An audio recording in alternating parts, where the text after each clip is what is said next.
Hey, I'm Emily Fraser from Matchroom Pool. I hope you all like and follow Shark Street.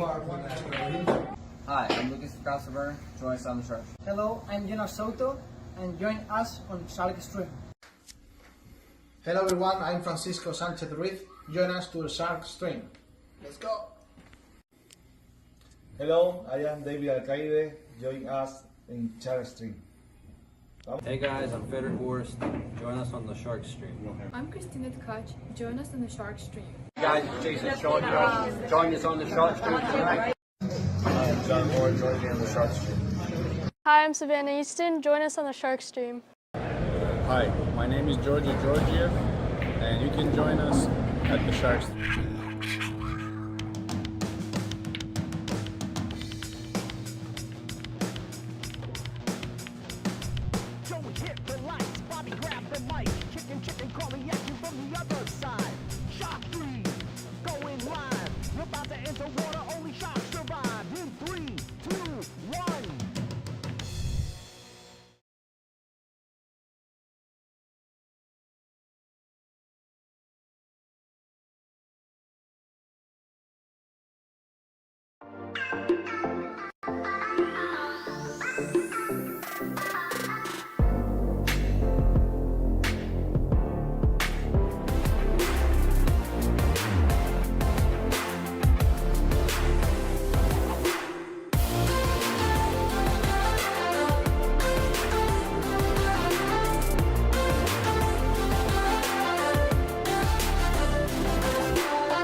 Salotto is the world's premier pool community.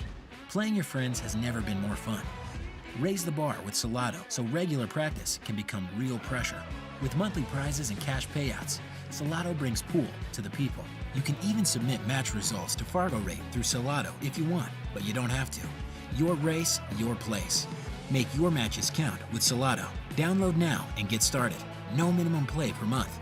8, 9, 10 ball. You choose. It all counts.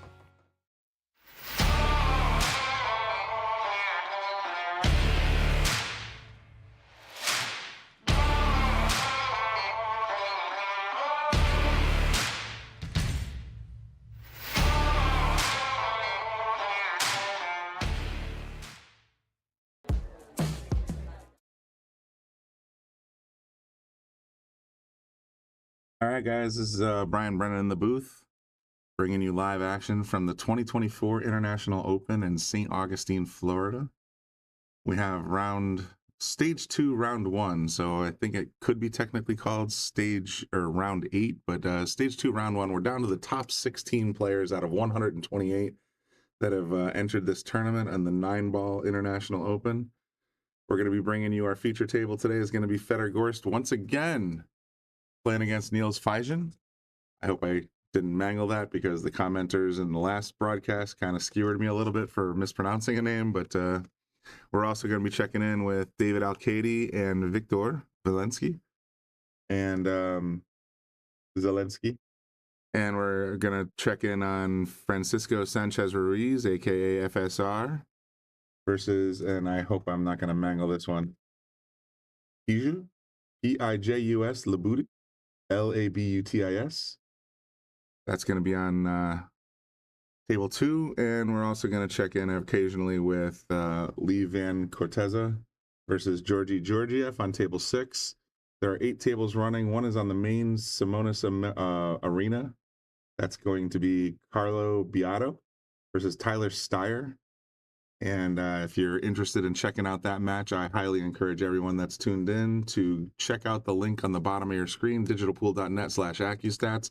Use the code the SharkStream Feijen. Thank you, Eric, for helping me out. Feijen. I will keep that in mind going forward. Again, kind of new to covering international tournaments, so some of these pronunciations elude me, but I appreciate the feedback in the comments section. We already got 100 people tuned in. And we're going to be bringing you this round for the next 2.5 hours, I guess. And thanks for tuning in. Make sure you hit the like button for me. Share it out there. Let people know that we are live today with coverage on the side tables. And by all means, if you're interested in the main table, check out the pay-per-view link at the bottom of your screen. Feijen. Okay, thank you. Mike, Bubba Han, Eric, hi. Both of you guys come to my rescue, everyone. You know, I will soon be joined in the booth by none other than our very own Bobby the Legend Hunt to bring you live commentary for the matches we're about to witness. And yeah, that's about it. I think we are absolutely live right now. This is not warm up. This is matches in progress. There's Fedor on your screen. And we have Niels Feijen sitting in the chair back in the corner of your screen. Should be another great match. Look at these guys, both 800 plus Fargos, 818 and 843. Amazing. The match we're doing. Who was the other player I wasn't sure on? That player is, it looks like India, Pijus, and his last name is Labutis. So Pijus, I want to say, and Labutis, something like that. I apologize everybody for mangling names, but you know, I work in IT. I experience lots of names from around the world, but I'm still not great at pronouncing them just by sight reading. How's it going, Bobby? Fine. We still warming up here, or are they starting? No, I believe this is live. So Fedor just won the first rack. And Niels Feijen, F-I-I. Yeah, I know. You know, I don't know this stuff. He stayed with me for a while, yeah. Niels? A bunch of years back, yeah. When they used to have the Challenge of Champion up at Turning Stone. Pijus Labutis. Okay, Lithuanian. Wow. Yeah, you pronounce it his. I'm sorry, guys. I do strive to get it better, so I thank you for the feedback. And I will pronounce it Pijus Labutis. Going forward. We had someone in the chat last night. I couldn't say. You heard me. I kept trying. I couldn't even come close. Yeah, they were giving me a little bit of corrective feedback, let's say, last night. So, like I said, I appreciate it. I don't want to mangle anyone's name. Whenever I'm broadcasting down here and I mess up, like everybody down here was calling Ashley Benoit. That's the American pronunciation. That's how I call, yeah. But I always say Benoit because I went out and I said, "Excuse me, how do you pronounce your name?" Go directly to the source, you know? Yeah, that's Cliff, it is live, yes. This is all live coverage coming at you from St. Augustine, Florida at the 2024 International Open 9-Ball Championship. Spirited debate yesterday because I know when, and forgive me folks that are tuning in, Aloysius. Wishes? I pronounced it Aloysius because that's how I've always pronounced that particular name, but I was corrected that he prefers Aloysius. So trying to internalize that as well. Excuse me, gentlemen, for interrupting, but if you need anything, Brian, yell Frank, and I'm coming. You got it, Frank. Gotta go nowhere. This gentleman doesn't seem to us saying names wrong. Well, that's just it. I mean, we're trying. Here's the thing, Brian. My name's also Brian. I'm joined, like I said, by Bobby Hunt. And this is only the second tournament I've covered live feeds from that have the top 30 players in the world participating. So I'm getting a little bit more exposure to these guys. We are pool hall in Wallingford, Connecticut, United States on the East Coast in New England. And as I go along, I will certainly internalize all these names. A lot of these guys have participated on the Shark Stream, as you well know. I pronounce all their names correctly. As soon as any of these other fellas that I'm mispronouncing their names show up on the Shark Stream, I promise you, I will never mispronounce their name again. Good. Try. Cliff, got out of the house early today. Yes, I did. And hopefully you had a good report this morning. Oh, yeah. Did they feed us in the booth? I stopped at Niels Donuts, the famous Neil Donuts in Wallingford, Connecticut on the way here. I had myself a donut and an egg sandwich, so I am super happy right now. But yeah, Bobby takes pretty good care of us when we're here. When the cook gets here. Yeah, exactly. Yeah. Right now, the pool hall is closed. There are no players here. There's no kitchen staff. We have to go get our own beverages, and we've made do as best we can. But yes, Bobby does feed us in the booth when we're here doing commentary all day long. Thank you, Peter. Yeah, we got some great feedback yesterday. From we hit almost 1,300 viewers on the second broadcast last night, and 1,000 simultaneous viewers on YouTube. And so I'm super excited. We're breaking milestones here on the Shark stream. Let's see. Once again, just not to belabor the point, but if you're interested in the pay-per-view package, by all means, click on that link on the bottom of your screen, digitalpool.net/AccuStats. Use the code TheSharkStream. That supports not only Digital Pool, the Shark Stream itself, but also the international tournament. A lot of that revenue comes from streaming and doing these kinds of things. So by all means, you guys were fantastic last night. I know we had at least another dozen or so subscribers that said that they were, and several gave away other memberships. I saw that amongst themselves. That was fantastic. So highly encourage such awesome behavior. He might have he went too far off the rail. He's going to catch the back of that. He's going to catch the 8 if he goes forward. Forward if he wants to get to the 7. And the difficult part here is if he see, I don't mind a little kinetics when I'm playing, because I can usually predict from all the straight pool experience which way the balls are going to roll. I think if he rolls forward, he's going to nudge the 8, but he's still going to roll forward into the 7. If he can go forward, then that's good. I'm just worried for that inside. That 1 inch could make a big difference. Yeah, if it just nudges and stops, the 8 just sort of goes down table. That's going to be a problem. Just fine. You were right. Well, we were both right. He got far. He got a little too far. Way farther than I expected. He's going to have to go up and down. Yeah, or you bang into the 9 when he back cuts the 7. But then you're gambling where the cue ball is going to wind up. Well, I mean, as I'm saying, like, here's the problem. He could technically go by the 9, I think, here, and find himself in this scenario. He'd be happy if he can get over. If he can get around it, but if he nudges the 9, he's in big trouble. I think. Yeah, I can't see him missing it. But I think he could get it back on the 8. Actually, my theory is even if you can't get position, if you have a full view of the 8, he gets to play the first safe. True. That's always an advantage if he can see the whole ball. It looks like a tough cut to me. But he went right by the 9, did the 3-railer. He's in great shape. He sort of disappeared for a couple of years, Niels. I didn't see him much until this past year he started. Maybe he just didn't play well for a bit, but I didn't see much of him. That was a nice shot. Seems like a pretty young guy. Perhaps he's in the same situation we all find ourselves in our 30s. It's like, oh, look at that. Family time. And he got married. And I think he had kids. That's why I took 20 years off of pool. I'm sure others have found themselves in similar situations. So we got a tie game right now, 1-1. Let's look around the room a little bit. We have a couple other tables that we're going to check in on from time to time. We have David Alcaide and Wiktor Zielinski still tied 0-0, just getting started.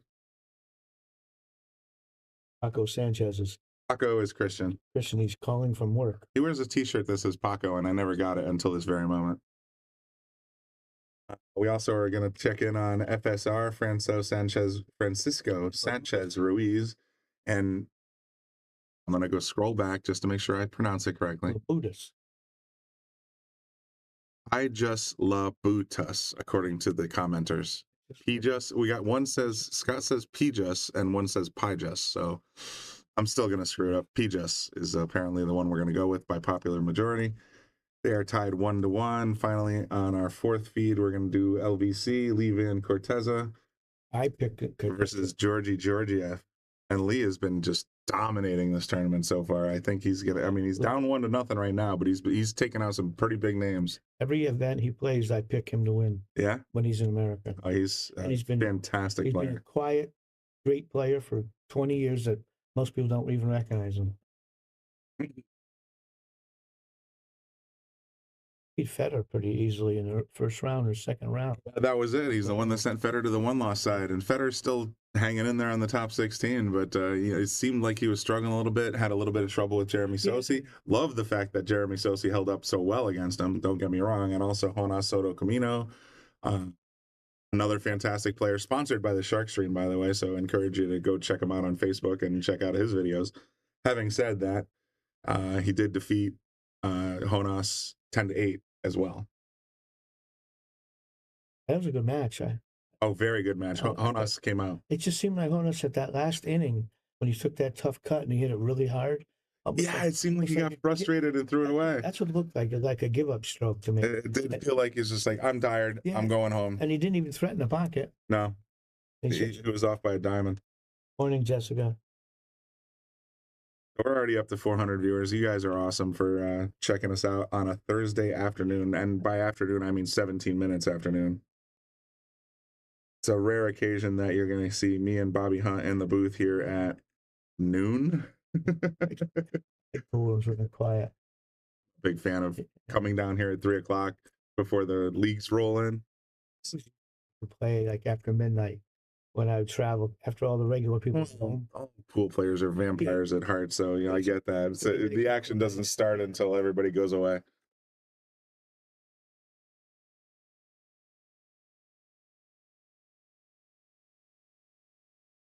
I assume that's 3 goes by 5. It has to, right? Why else would he have played it that way? Because I think he's just going to bring it straight back, or you know, he might even bring it a little bit this way. Yeah, behind the 8 maybe. I don't know. It's how much stroke he's feeling like letting loose. He went around. really beautiful. Nicely Oh, done. that must go. And Biano and Corteza. I believe they're going to be. Hang on, Filler's going to be at 245 on the main event. You can watch that on pay-per-view. So that's Josh Filler and Max Lechner. Right now, Carlo Biato and Tyler Steyer are playing in the main event on the Simonis Aramith TV Arena. Again, if you want to watch that match, we don't have access to it here at the Shark Stream, but you can get it by clicking on that link or following that link at the bottom of your screen. Go to digitalpool.net/AccuStats, use the code TheSharkStream, and you can tune in to Carlo and Tyler playing as we speak.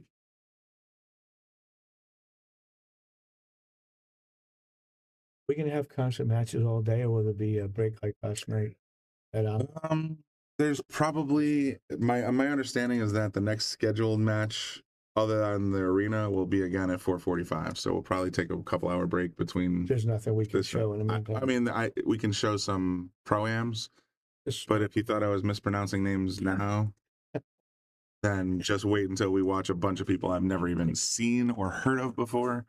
But as far as I know, yeah, we're going to take a little break between this round and the following round. So this round is the top 16. The next round will be the top 8. The round after that will be the top 4. We're probably going to cover the top 16 and the top 8 here at the Shark Stream. Don't know if we're going to have any access to the quarters. Plus, I would think they try to drag that out tomorrow, maybe. They might. Because it's over on Saturday, right? It's over on Tuesday. This particular part of the tournament is probably over on Saturday. And you're a day. But they are also doing a 10-ball tournament and a straight pool tournament, which I'm looking forward to. Well, I told we have a player from Connecticut in the straight pool, Bob Medenjian, and oh wow, he's down there. Yeah, he told me he was going to. Good for him. Yeah, he $30,000 added to a straight pool prize pool. That's insane.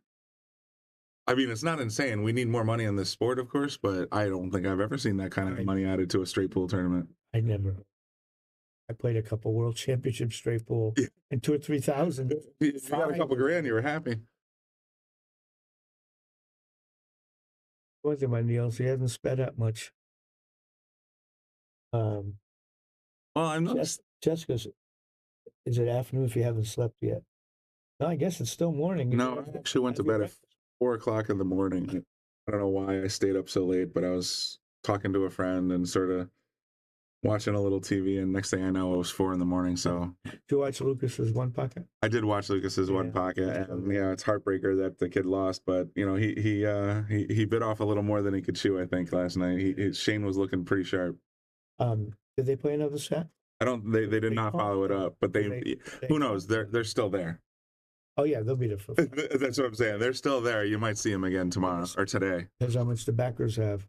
That's also true. We didn't have backers when I was playing pool. Skylar, this is not WNT or WPA sponsored. It's an open tournament run by Digital Pool. Tournament director is Zach Goldsmith. Damn it. But anyway, it's an open tournament. It is ranking for WNT. Not sure about its WPA status. Yeah, I don't understand any of that stuff. It's getting confusing for me too. It's getting nasty too. So it's definitely, but it is an open tournament. So basically there's no drama. All the top players are here. All the Mosconi players are here. Everybody. Everybody's in the tournament. What a field, though. I mean, just DJ Boom says hi. There you go. DJ Boom's looking to sweat. Anybody wants to take DJ Boom's action for $100?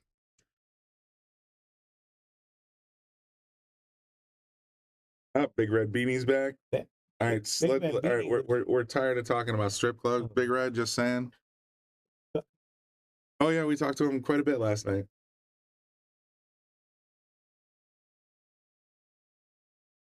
And yet we're back again today.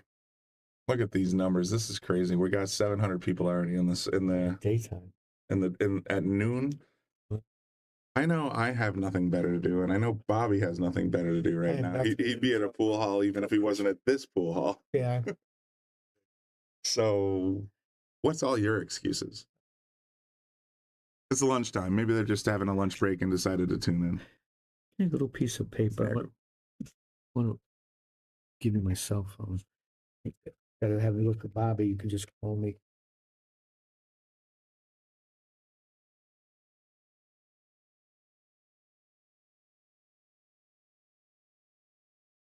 Chris, mathematically speaking, I've seen the analytics when it comes to the Fargo rate formula, and I've seen some of the other things.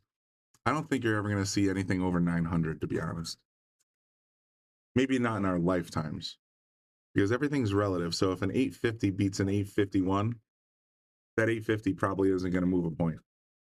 If an 850 beats a 740, that's still a nothing burger. So as it's sort of like chess rankings. Once you get past 2000, very little movement. Yeah. So I have a feeling Fargo's going to be the same way.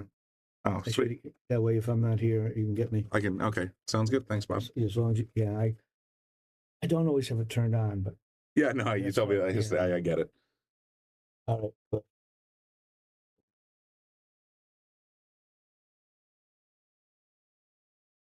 welcome, Dan. Well, thanks. I mean, thanks to you guys for tuning in. I mean, we wouldn't be doing this if you guys weren't going to come join us and hang out for a little while. So thanks everybody for liking the stream. Hit the like button if you're on YouTube. Hit the like button if you're on Facebook. Hit the notification bell. Hit subscribe, whatever you want to do. Follow us on either platform. And if you want to support the stream, by all means, join as a member on YouTube or subscribe on Facebook. $4.99 a month gets you entered into the monthly raffles, which is usually $300 to $700 worth of prizes. We also have exclusive members-only content that you can only access by being a member. And there's a lot of other perks to being a Shark Stream member as well. Let's look around the room while the ref is out there getting the balls ready. Looks like Wiktor is up 1-0 over David Alcaide. David, who has also been here on the Shark Stream, he was in our Young Guns event. Fantastic event back in April of this year. So yeah, definitely, if you're a member, check that out. It was a fantastic doubles match between, I think it was him and Jonas. And I'm trying to remember the other two players. Darn it, Moritz Neuhausen, and it wasn't Jose Alberto Delgado, but there was a fourth. It might have been FSR actually. Now that I think about it. There was but we've had a lot of those pros here. Let's check another table. We got FSR himself right there at 841, up 3-1 against Hugh. Darn it, I gotta scroll back again.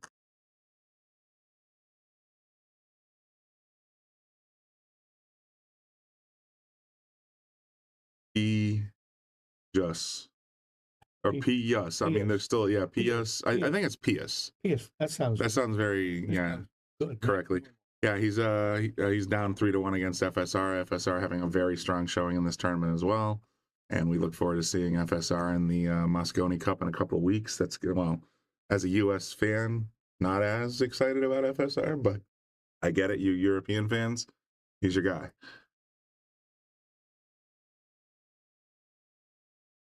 Bobby says FSR. Yeah, Pro Elites versus Moritz and Jonas that was a fantastic event. I was here for that, and you and Chicken, I think, were doing the commentary.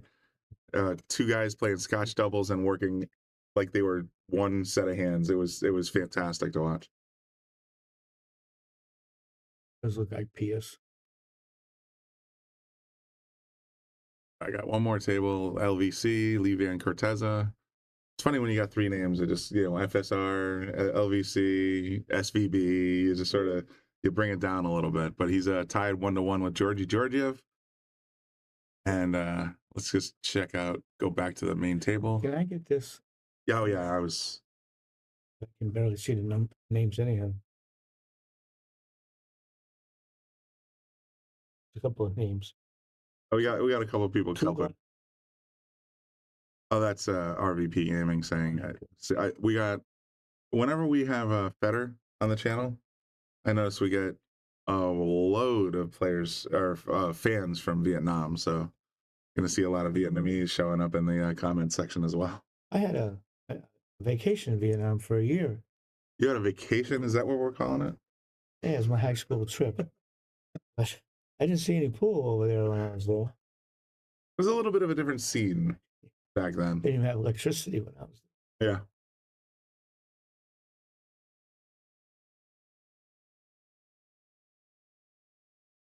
Pain of the carpeting. This carpeting is distracting every casino, hotel, banquet facility has some kind of, like, they almost compete to get the most eclectic patterns. What's wrong with just a color? Just anything. But white. But it looks like a Jackson, or what is it, a Pollock painting. It's just like splattered white and black all over the place. Someone actually commented last night, was like, what's with all the garbage on the carpet? I said, no, the carpet's clean. It's just weird. The other day when I first saw it, I thought they like ripped up the old carpeting, and that was still the glue on. That was the glue on the floor. No accounting for fashion. But yeah, even like I said, casinos, banquet halls, conference facilities, all these things, they seem to compete for, okay, this is the strangest looking decorations we can get. It says it's part of their plan. That's pretty sharp. Keep shit distracted from the actual action. Cliff's the guy I call who explains everything to me. Oh, is that right? Yeah.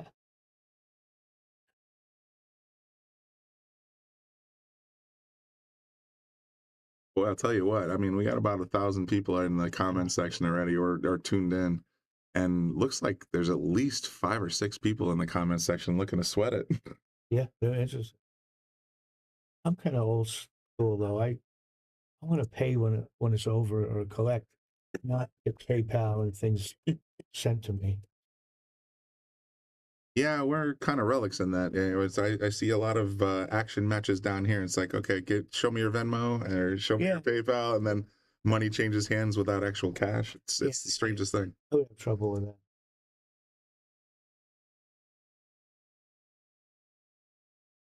Since we need a shot clock, I wouldn't argue that. I'm pretty sure they're running a shot clock on the main arena, the number one table that they're running on pay-per-view. But logistically, when you have 128 players, you need 64 refs in the first round just to run a shot clock. So people really. I kind of thought, well, that's true. I kind of thought that the top 16 they might have 8 refs to spare, but as it turns out, no shot clock this round. They're free to take their time, think it through, jump up and down at the table a couple times. They did that when I was young.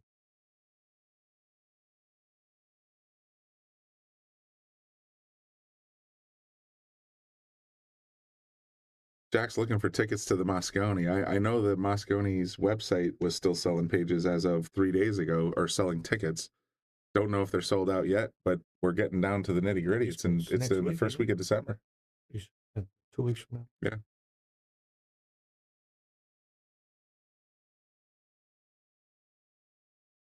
Well, getting to 1 isn't. I'm trying to see where he's going to get on the 2. He's going to go around the 8 ball. Yeah, and then. But then he's got neither corner there. Try to get close and maybe get right in one of the sides. Oh, he hit it short. Yeah, you see where he tapped the table? Easy. He was looking. He was looking to get here. He put his finger on the table. Was like, that's not where the cue ball's supposed to be. Thinking he rolls the 2 to the rail. Try to put the cue ball behind the 9, maybe. Oh, okay. So just But it looks bounce to the me like two. he looks like he. That's what I think, but it looks like he's cutting it. Doesn't it? I like what you just pointed out. Bounce it, but it sure looked like he was cutting it. He initially set up like he was pushing the two, like he was looking for this combo. Yeah, but that's a risky yeah, shot. and if that's not like a hanger in the corner pocket. Not even close. Play so good. Oh, that's just it. He thought better of it, but these guys are both 800 players, so Yeah, whatever they do is right. whatever they do is absolutely correct. Pretty much. Someone said about Efren once. He shoots it. If he shoots it, right that was shot. the right shot. Yeah. He is still going outside edge. Oh, he played the carom into the 5. He's still got some work to do, but he's still at the table. I think now he puts the 2 on the bottom rail, try to put the cue ball up there by the 8 and maybe get the 2 back here behind the 9. You know what I mean? Try to do that and leave the cue ball up there behind the 8. That seems like a pretty good tactic. Some of these younger players are so offensive. You know, they like Lucas. He would fly to that bank shot. We were watching him playing Shane Wolford last night, and he's, playing one pocket. The kid is so good at just soft banking. He's just a really good thing. Just an absolute phenom when it comes to that kind of thing. And here it is. Oh, that's why I can't. I can't take the chance. Yeah, the chances are there, but that's how he had it. Yeah, when he hit it, looks like it was coming right across. Yeah, okay. Bobby's on his phone. He's saying, "Hey, can we get some sharing? Let's everyone go. Let's go, everyone. This is amazing." Absolutely, it is. And we're up to 900 people tuned in. That's awesome. Just do me a favor, like I said yesterday, click that like button on your phone, on your tablet, on your TV, whichever one you got, and share it out if you got the time. Let people know we are going to be live here from 12 to 3 probably today. And again, probably from 4:30 to 7:30. We'll see how the tournament schedule goes. Bobby was after me for 1K, and we hit it twice yesterday. Now he's looking at 2. Keep raising the bar, Bobby. Keep raising the bar. What's Niels? So you going to try to just draw it straight back? I think he would. I know. Get that sweet stroke. No, right? I haven't drawn a ball like that in 25 years. Look at he went 3 feet too far. What a stroke. Providence in the house.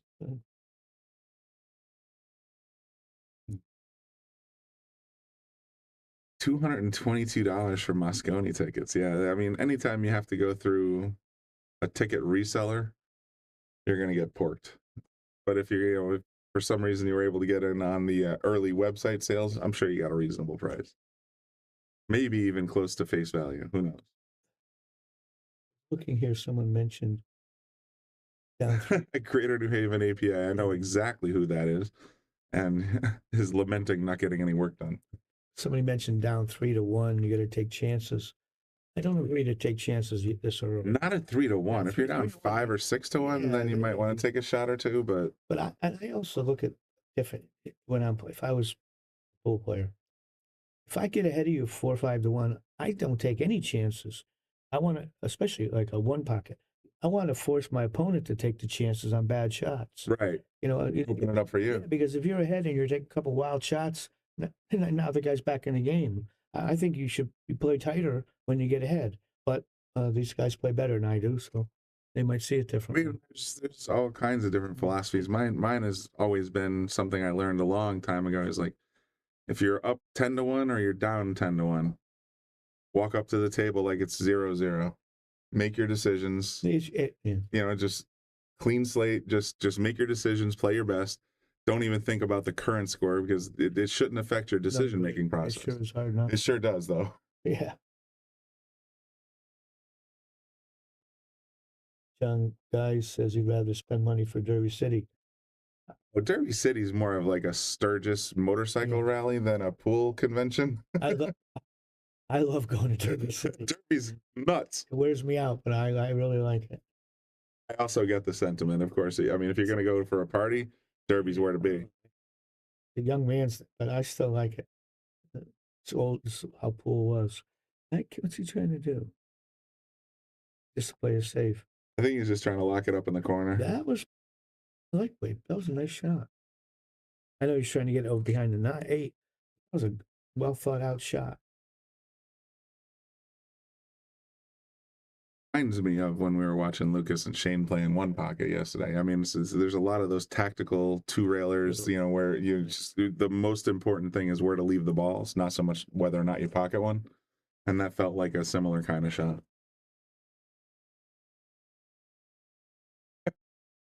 Thank you, Shane. Thank you. His days are over, though. Oh, I still see you hustling down here every once in a while. Mostly I'm telling stories. Just talking about how good I used to be. About hustling, not so much doing the hustling. Oh, yeah, I got... Yeah, so you don't see hustle like it used to because everybody knows all the information. All the data's out there. You can go check out someone's Fargo. You can, you know, just open up your phone, find out all you need to know about the guy that's talking smack to you right there. It's not like it used to be where you could walk into a room as a no-name. No one knew who you were, and you're like, oh, your right name. I used to be Bobby West. Bobby West. It was because the guy asked me what my name was, and I had a Josh West cue in my hand. That's where the West came from. I was in Baltimore. That's your road name. That way nobody come back looking for you. Yeah, Chris, it's pouring out here. You can spin this. But he was getting.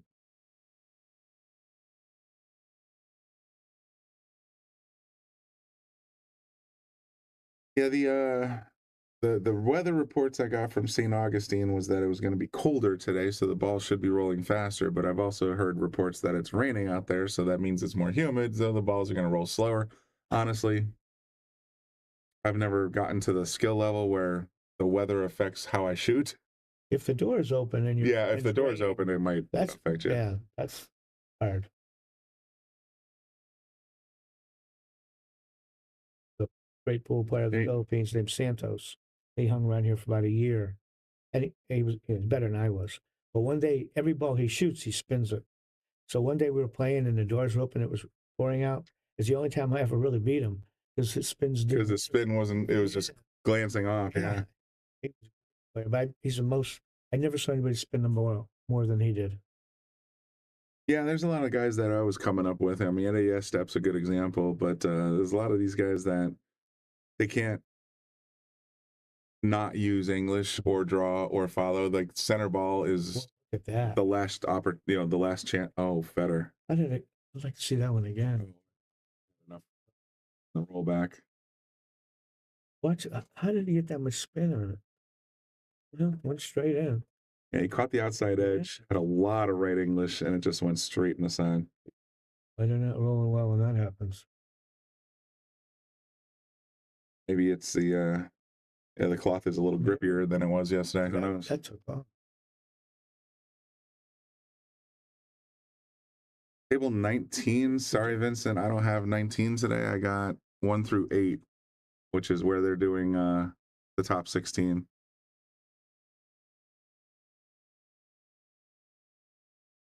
Hey, Hector, how are you?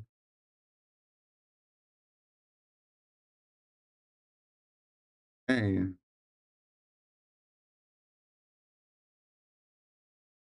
Niels up 4-1 now. These are the tables I got right now, fellas. All right, so we're going to check out my B feed, which is David Alcaide and Wiktor Zielinski. Wiktor is up 2-0. I also can access FSR, Francisco Sanchez-Ruiz, who is up 3-2 against Pijus Labutis. Understand what he's talking about. I got nothing. Yeah, just trying to start something. Yeah. Yeah,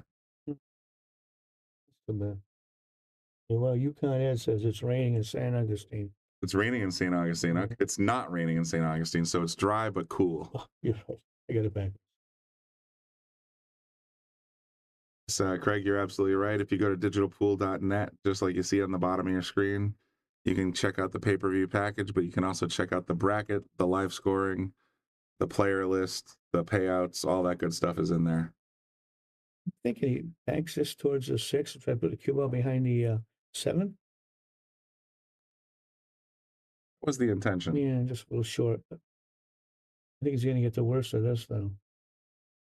Can't let a player like this see the whole ball. Yeah, because they're just going to punish it.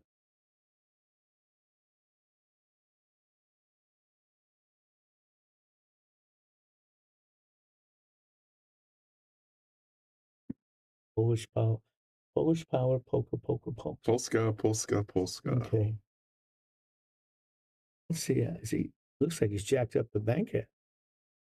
Well, if he can shorten this all the way up, I mean, diamond tables are snappy, but this is a tough ask from Georgie. I think he has a fairly easy save.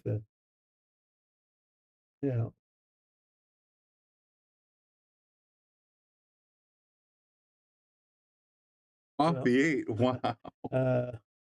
I don't know if he played it that way. I don't think that was the intent, but that's how it went.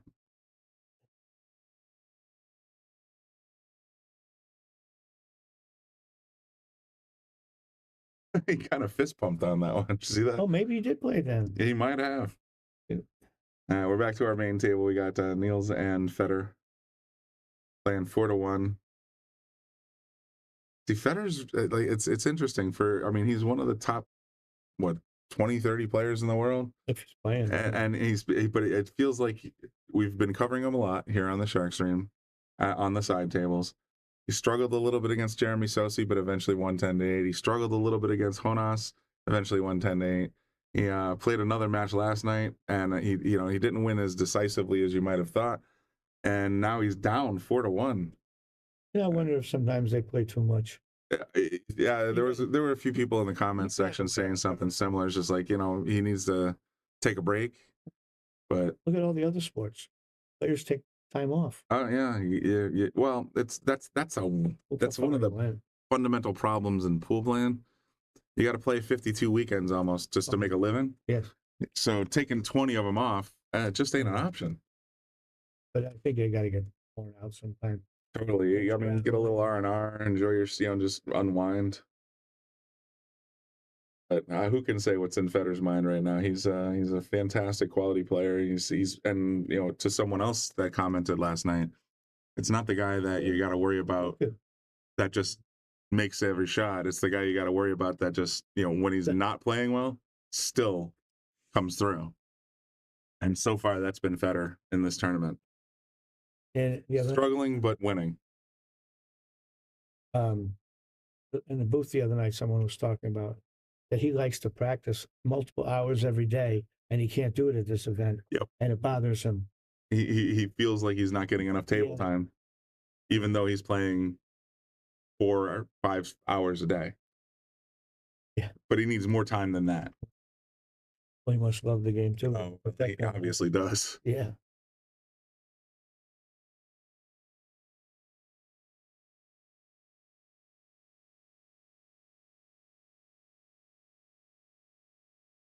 This is a peculiar setup right here. 5 balls on an island. Not a lot of places to hide. Don't really have a shot. Where do you play the safety? Right here?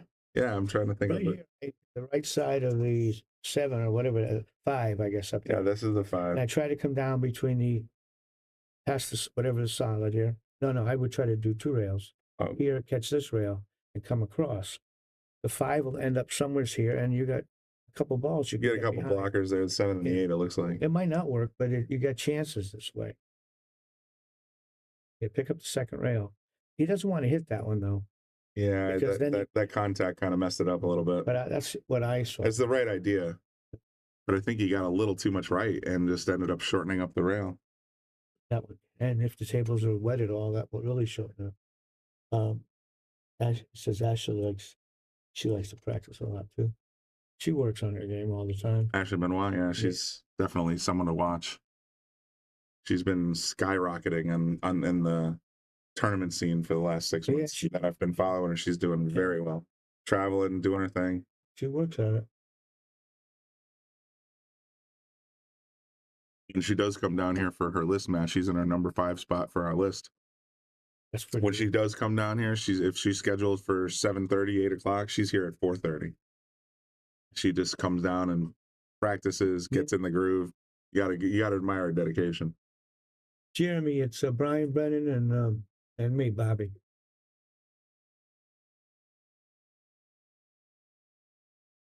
There you go. I was just talking about you, Jeremy. Were your ears burning? I was saying Fedor was having a hard time playing with you, and I admire the fact that you hung with him as well as you did. I thought actually you might be able to pull it off, but yeah, definitely, Jeremy. You guys, you did fantastic in this tournament so far, and I enjoyed watching you on the stream. He's a great player. Oh yeah, He just can't put in the time he once could. I feel like Jeremy's put in more time in the last 6 months, because I've seen him here at the Joss Tour with Mike Zuglin. I've seen him in a couple other tournaments around New England. Now that he's in Florida, it seems like he's putting a little bit more time into his pro game. And I wish you well, dude. Got a couple of young children, and that's the thing.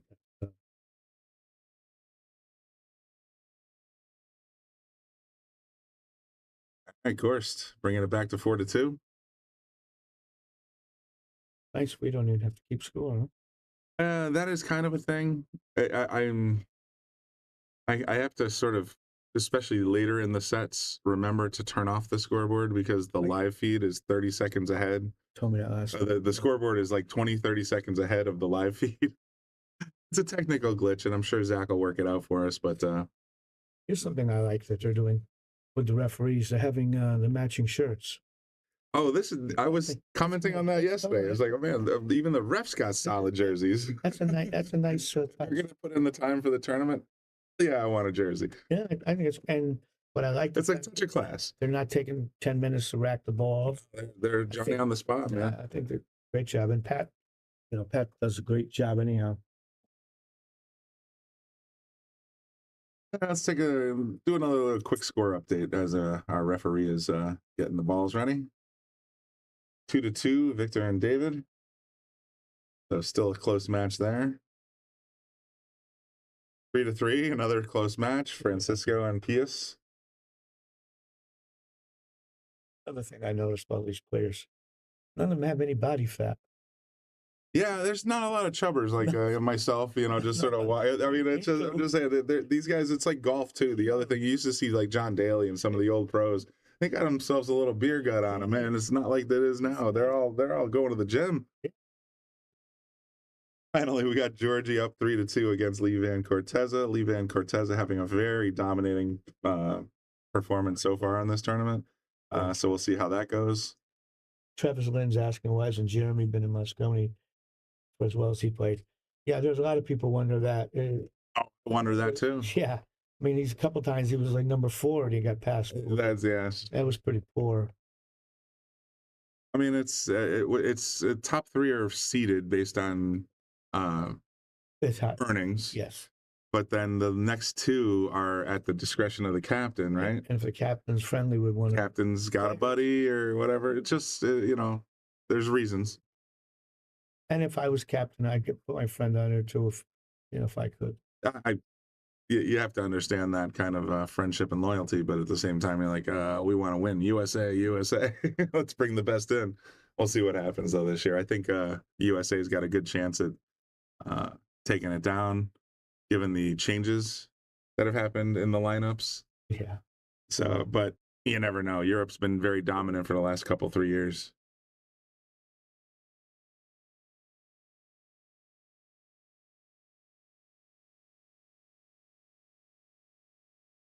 John, we were talking about when the years I'm talking about when Jeremy was a few years ago, and 2 years in a row he was in the top 4 and didn't get chosen. Nothing recent.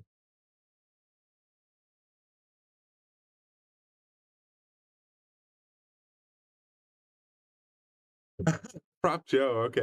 Are you affiliated with Digital Pool? I know I talked to Zach a while back about the discrepancy between the scoreboard and the actual the feed, but if he can figure out a way to sort of just put a little timer in there, that'd be fantastic. If not, we'll make do by hiding the scoreboard every once in a while.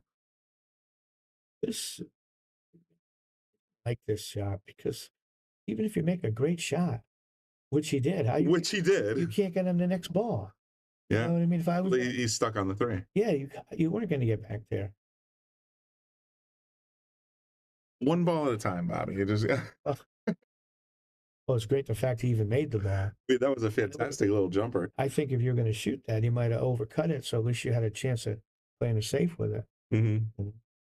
Now your chances of playing a good safe are diminished because you got to figure out how to get over all those balls. Yeah, there's a lot of traffic to deal with.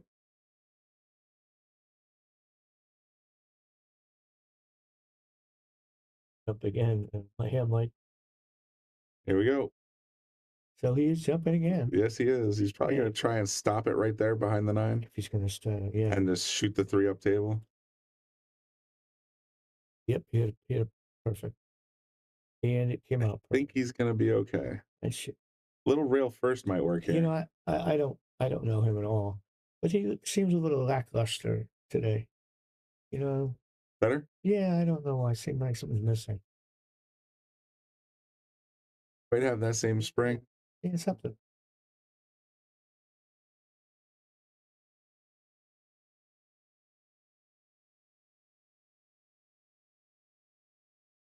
So, I don't think, is he going to try to jump it or try to kick it? That ball, 8 or whatever it is, 7. I don't know what that ball's middle of the table right there. That's huge. So look, is he jacking up or am I saying it? It looks like he's jacking up, but I'm not sure which way he's going, jump or masse. Now he's grabbing a different cue, so now I believe he's going to go for the jumper.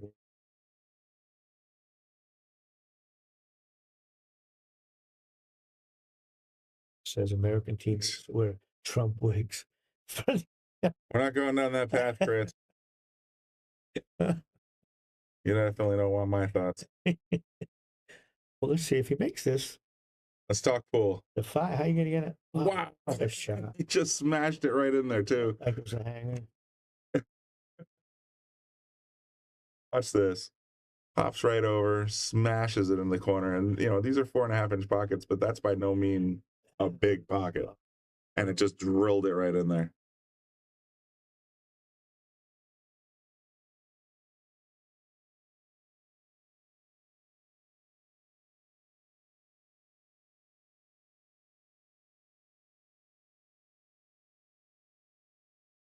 Think he's going to slow roll towards the screen 6 ball? It doesn't look like it really has a whole pocket. Second here. He had a 5 up in the corner. Oh, okay. Yeah, well, you do the same thing there. Okay.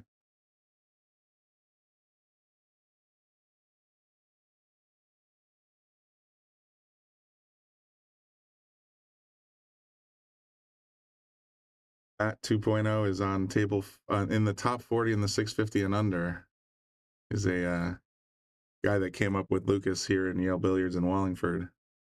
But it looks like he's doing pretty well in the 650 and under, the Pro-Am. He's a good player. So check him out if you want. He's a Florida native now, but he was from Connecticut. And he's on table 19. If you got the pay-per-view, look at if you don't and you want it, link at the bottom of your screen.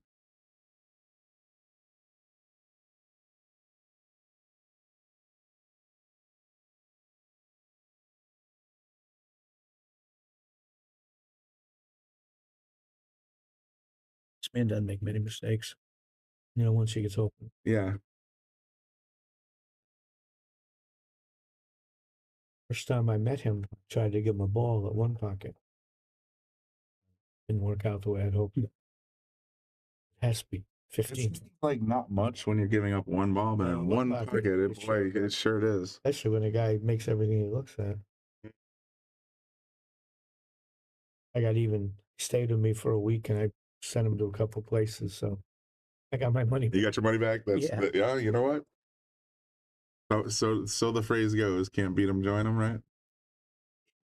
All right, well, you took my money, so I'm going to back you, and I'll take someone else's.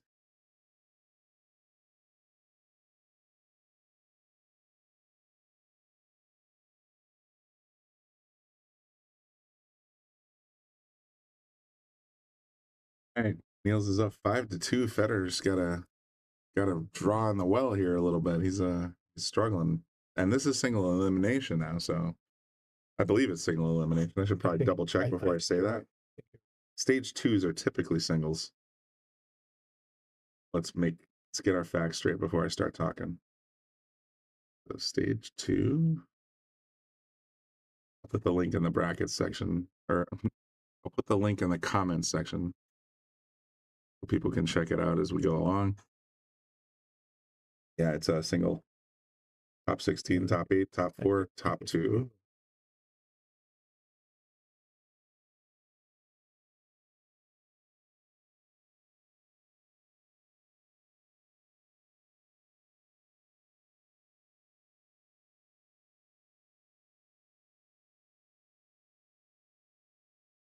Part of Florida. I know these guys are up towards Georgia and St. Augustine. It's closer to the Panhandle.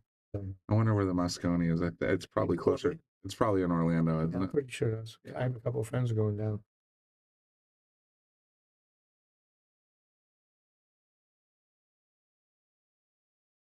Rebe Royale in Orlando. You can go check out the House of Mouse and all the other fun stuff that's down there, you know? Yeah, I'd pass. I had some good times in Disney World when my kids were younger. Yeah, for the children. Yeah. That's about the only thing that'll get me there.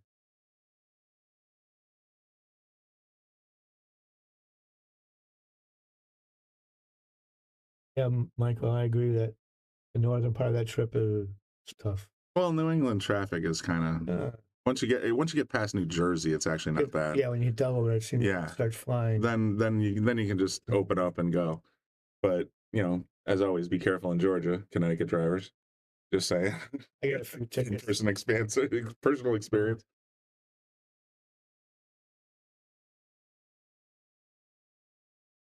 Yes, the Moscone Cup this year, we will have Bobby Hilton himself, as well as our roving correspondent, Austin Cofrancisco, and technologist extraordinaire, photographer, social media wonder.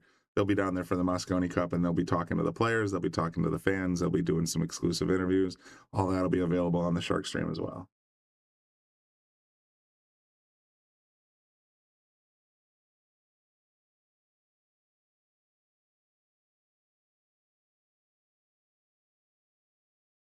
I never shoot before he's ready.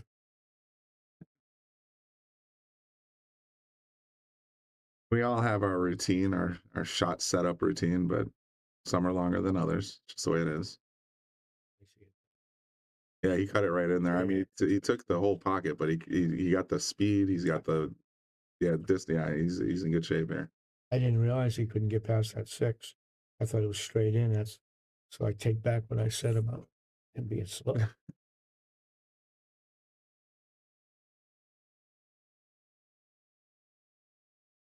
It sucks, Lefty says. If you live nearby. When I used to go down that way for vacations, we didn't stay in Orlando. We actually stayed in Kissimmee, and that was a nice town. That was a nice stroke right there. Yeah. I like the way you play that. Right, all right, that's where the ball wants to land. Can he hold, or does he have to go back and forth? I believe he can do a little drag, draw, and hold. A great stroke to do that and hold it.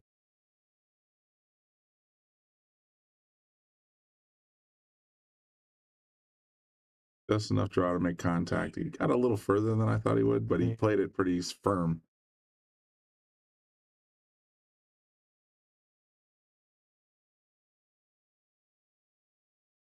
Johnny C used to live in Kissimmee.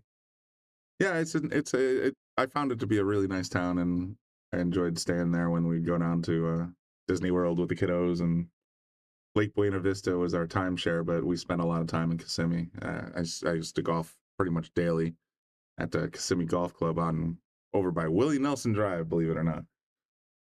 He had a place out that way a long time ago, before he moved to Hawaii, I believe. Comes across, gets great position. 6'2" Niels. This man isn't intimidated by anybody. He's played almost perfect, hasn't he? I can't remember. He has not made any mistakes that I've seen, and he's not left any openings for Fedor. So it's just jump shot. Yeah, made some fantastic jump shots. So he's coming in hot. Yeah, I haven't been there in 10 years, Johnny. It's when I was there, it was a fun place to visit. They had some pretty cool flea market, some nice golf courses, some some nice resorts. I'll keep that because the golf course I went to was the Kissimmee golf course. It was over by the airport, and I damn near hit a plane once on a par 3. It was pretty cool. Yeah, they must have thought so. I mean, I've hit squirrels, I've hit geese, I've hit ducks. I've hit trees, tons of trees. But I think that was the first time I came damn close to hitting an airplane.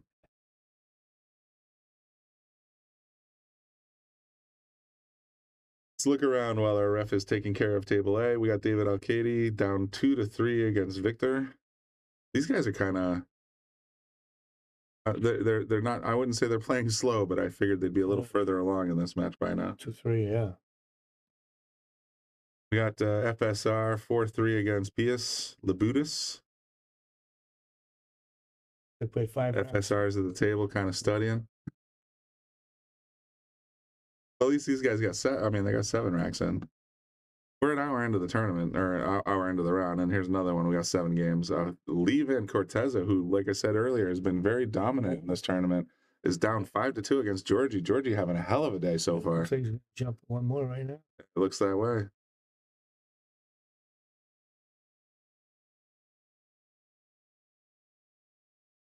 (5-2) because of the scoreboard delay might actually reflect this 9-ball.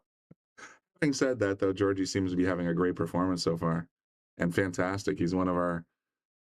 We talked to him at the PA Pro-Am, and I said the Royal we. Bobby talked to him at the PA Pro-Am, and he's featured on our intro roll now. This is Georgi Georgiev. Join us on the Shark Stream. Where's he from? Wow, I don't recognize the flag. White, green, yeah.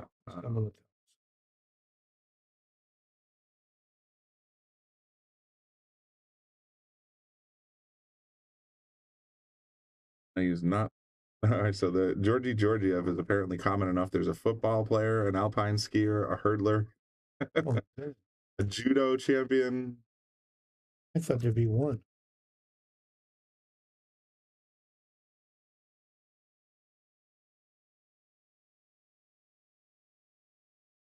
Curious myself. People, yeah. All right, on Easy Billiards. Bulgaria. Is it? Well, that's one Georgi Georgiev. Oh, you're right. Might have that.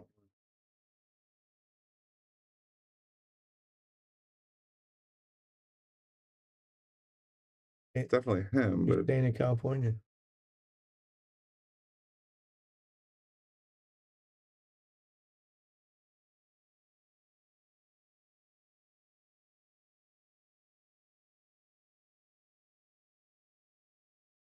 Bulgaria, according to his AZ Billiards profile.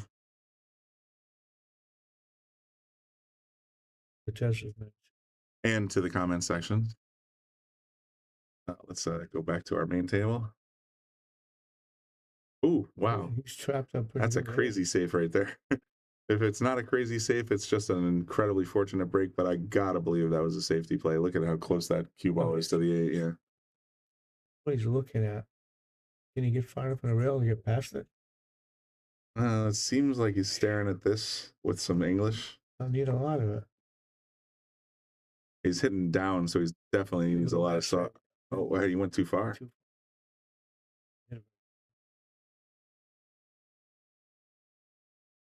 Never get to see much of course.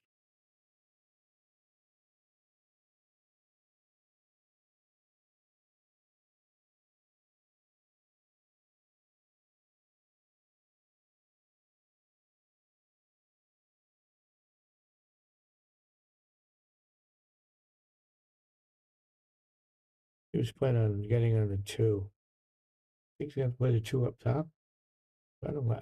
I wouldn't want to have to shoot for a position for a. See, I go a little bit blind here, and I don't even see the 2-5 combo because I hate combos. Yeah.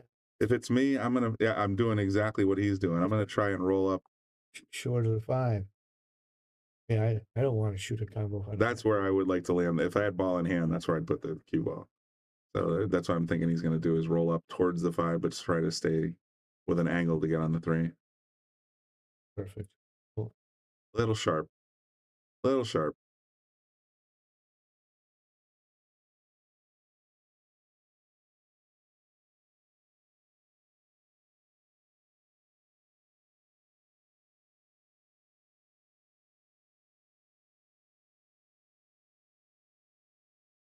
A little bit of jitters on the feeds.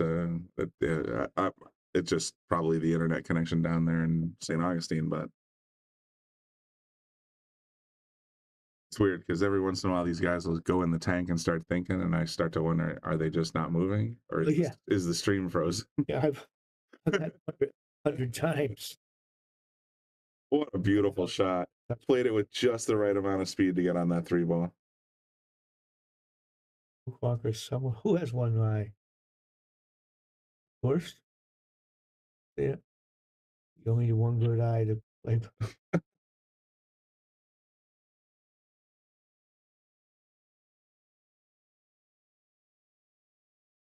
Really liking Gorst to get out from here.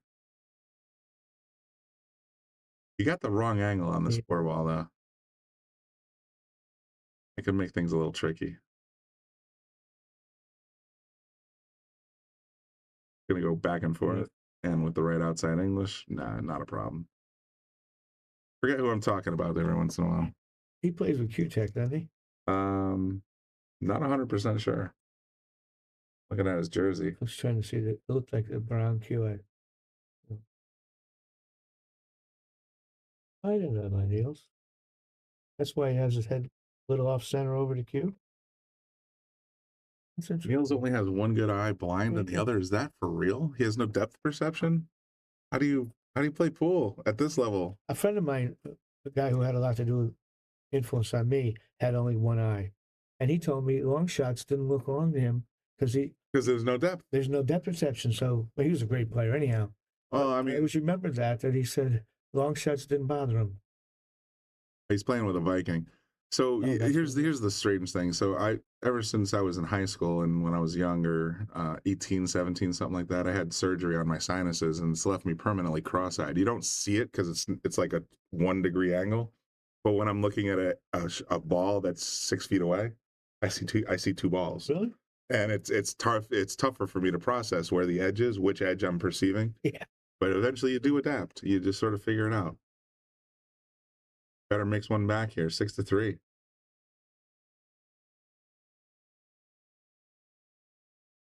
Yeah, Luke, I was doing pool school here at Yale Billiards this summer, and I noticed one of the students that we had was I was teaching, but one of the students is right-handed but left eye dominant, and I noticed she was setting up very squarely, and I was like, "Hang on, let's do a quick exercise."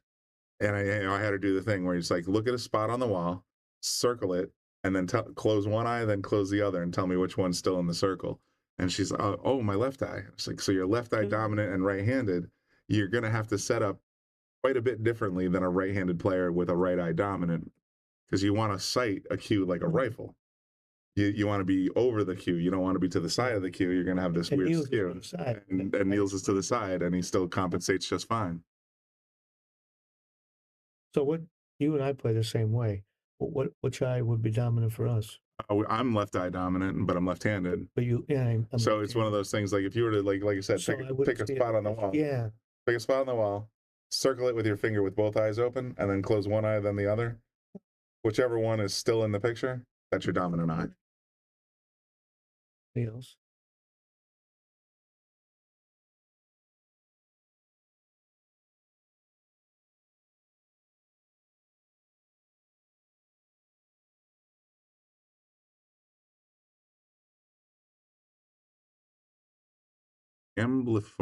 Amblyopia.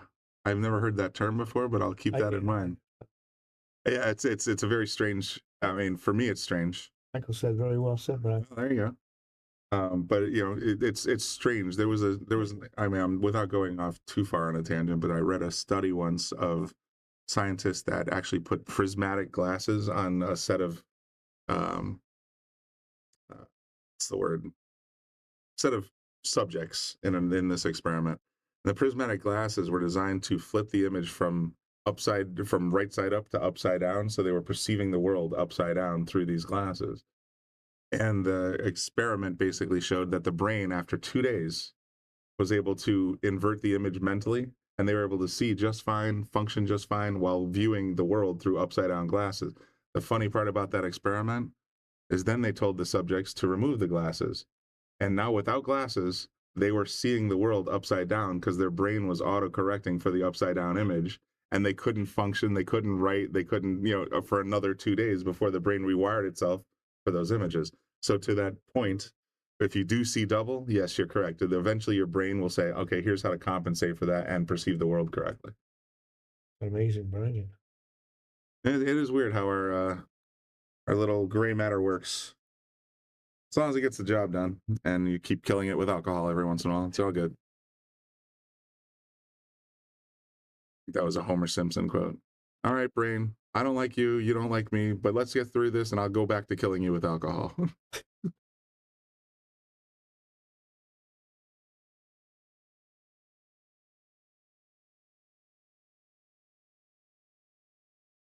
A great back kick. Let's see what where he lands. He's gonna sell it out pretty hard here. Yeah, left him a nice line to get wide open pattern, no problem with the 1, 2, 3. Yeah, it's a very good chance we're gonna see a 7-3 match here. I don't see any. I think the toughest one is the first one, getting good on the 2. Everything else looks pretty easy after that. See, I like the way Fedor and a couple of the other players played. A nice little finesse. For me, it's just a touch inside English. He went up the rail. I would have probably landed myself right around here. Okay. Sort of push the 3. Oh, too much. That's what I would have tried for, but who am I?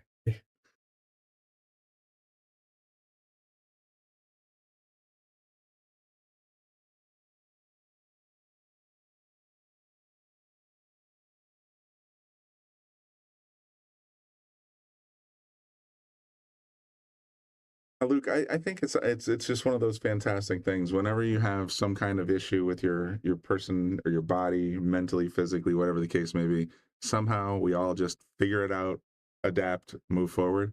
And to Niels' credit, if he's got, you're telling me he has a vision issue, I would never know to watch him play in pool like we are right now. He's absolutely top notch. So good for him overcoming it. Science.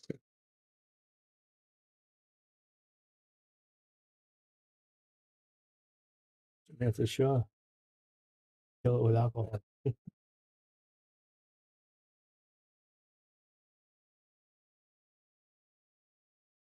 think he has to be careful here is bumping the 6, I think. Yeah, I mean, the 6-7 is a little touch and go.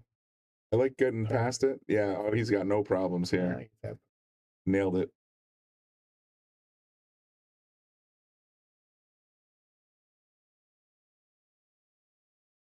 So once he gets to the 7, is he going to come around the 9 for the 8? I would try to draw that back to the short rail right here where he's standing and cut it so the cue ball.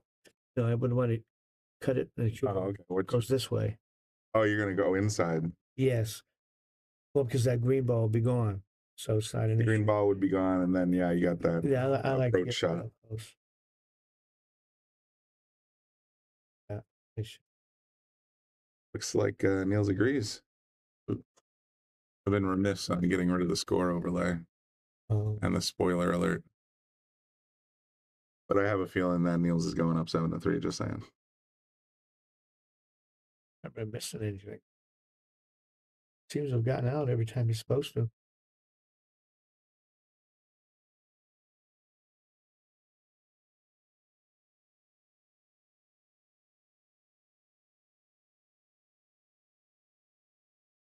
Nice touch. I mean, just talk about a tap in. Oh.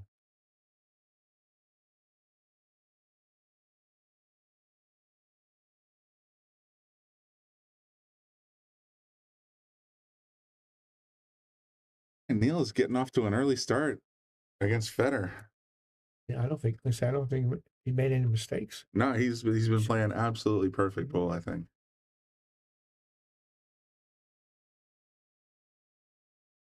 Let's take a quick look at our other tables. Wiktor still leading 4-3 now instead of, what was it, 3-2 last time we checked? So they've played 7 racks in an hour and 16 minutes. Not too bad. I mean, no shot clock. These guys are going to be a little deliberate. A lot of money at stake because I think this 75,000 was added to the 9-ball tournament. FSR tied 4-4 with Pijus. Another great, I mean, FSR has been having a fantastic day, or week, I should say. Oh. Trying to use the force there to keep the 2-ball from going where it didn't want to go. Finally, we got LVC, Levan Corteza having a real struggle against Georgiev, up 6-2. Good for him, man. Georgie is I think I would have figured him for a bit of an underdog. And he's coming out swinging. Gonna definitely get, well, he's not definitely gonna get top 8, but if he wins this rack or this set, he's gonna be in the top 8. That's some nice little prize coin. This is races to 10 in this round? Races to 10 so far in this round. I'm not sure when they're gonna go up. I want to say the finals have definitely a larger race, but I think what I read on the intlopen.com was that they're gonna stay at 10 at least until the semis.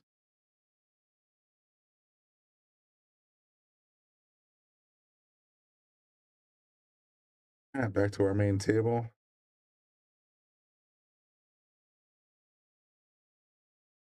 Fedor's got to sort of, I don't know, just sort of get back into this, you know, like right now he doesn't seem to be in a groove, you know, it's like where everything starts to feel natural. He seems like he's struggling a little bit with like even shot playing. I would think he'd hit the right side at the 2 and try to put it up behind the 3, the cue ball. See what else he can do from here. 5 and 8 are gonna be a problem. Oh, look, my battery charger arrived. Who's at my house right now? That would be Amazon.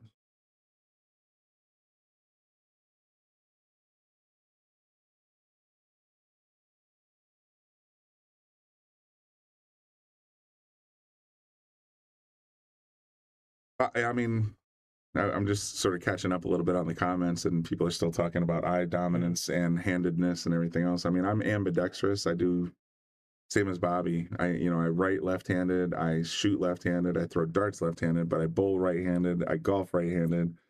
I throw a ball right-handed. It's just sort of like if it's power, it usually goes to my right hand. If it's finesse, it goes to my left hand. And having a dominant left eye seems to be conducive to that finesse piece of the equation. I realize that a lot of players are same eye dominant as their hand. It's just how you're wired most of the time. So it did strike me as odd when I was like I just alluded to earlier when I was coaching someone who was cross eye dominant. So right-handed, left eye. It's like, oh man, how do you get your chin in the right spot? You know, like it seems weird, but I realize now that there's a lot of people out there that do that, and it's just the way it is. Can't account for human nature, right? Jake, how are you? Been a while since I've seen you around. Hope you're doing all right. Oh, ooh, that might be the first really bad shot he's hit. He missed that fairly significantly, and I think I don't know, maybe he's just a little. He was trying to do a lot with that cue ball. He was, that's true. That's true, but he missed that by a solid inch. You think of Aramith off the back of the 8 ball in this shot? I'm not entirely sure what he's staring at. Oh no, I'm sorry. I got the. I'm like he's staring at the black ball. Yes, I got. But his next, so he's got to go from this ball here, the 2, to the next ball is the 5. I think what he was trying to figure out is what to do with that 5 ball. Is he gonna make this? He's gonna set up for the combo, or is he gonna try and? Yeah, he's setting up for the combo. Looks like, boy, I hate combos. I'm right there, man. I hate combos. Sheik, I thought you were retired. How do you not have time to play pool? He's still down here at least once a week, probably twice. Don't let him fool you. He snuck up on me and beat me a couple times when I first came in here. Is that right? No, but it's close. No, but we'll go with that. It's close. That's all. There's your combo. Nice shot. It's a perfect. I envy players that can play those. I played Efren a couple times gambling with him, and I don't remember him missing one combination. And the distance between the balls, and he just look over and smile. Just glance and whatever. Yeah, the hanger to him, and to me, it was a great shot. To use my old stupid phrase that I borrowed from John, is that hard for you? Yes, it's hard for me. In fact, it's really hard.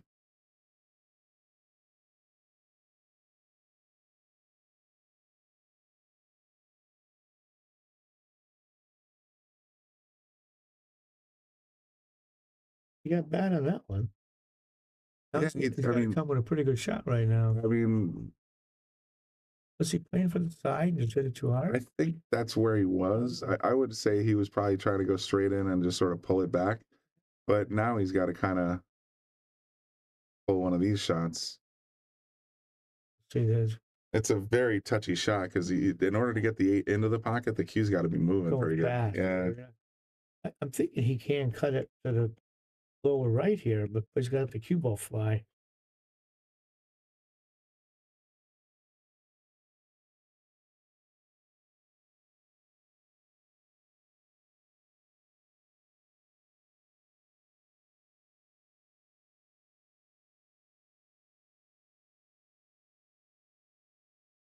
Yeah, he plays this. Yeah, I'm thinking you cut it in the side with a touch of inside. Take the longer shot on the 9. You know, it looks to me like he might be banking it, Brian. No. Well, look at the low right. That would get him over there. He might have. It worked. There's the my bad, sorry wave, but I don't believe in that myself. If it happens, it happens.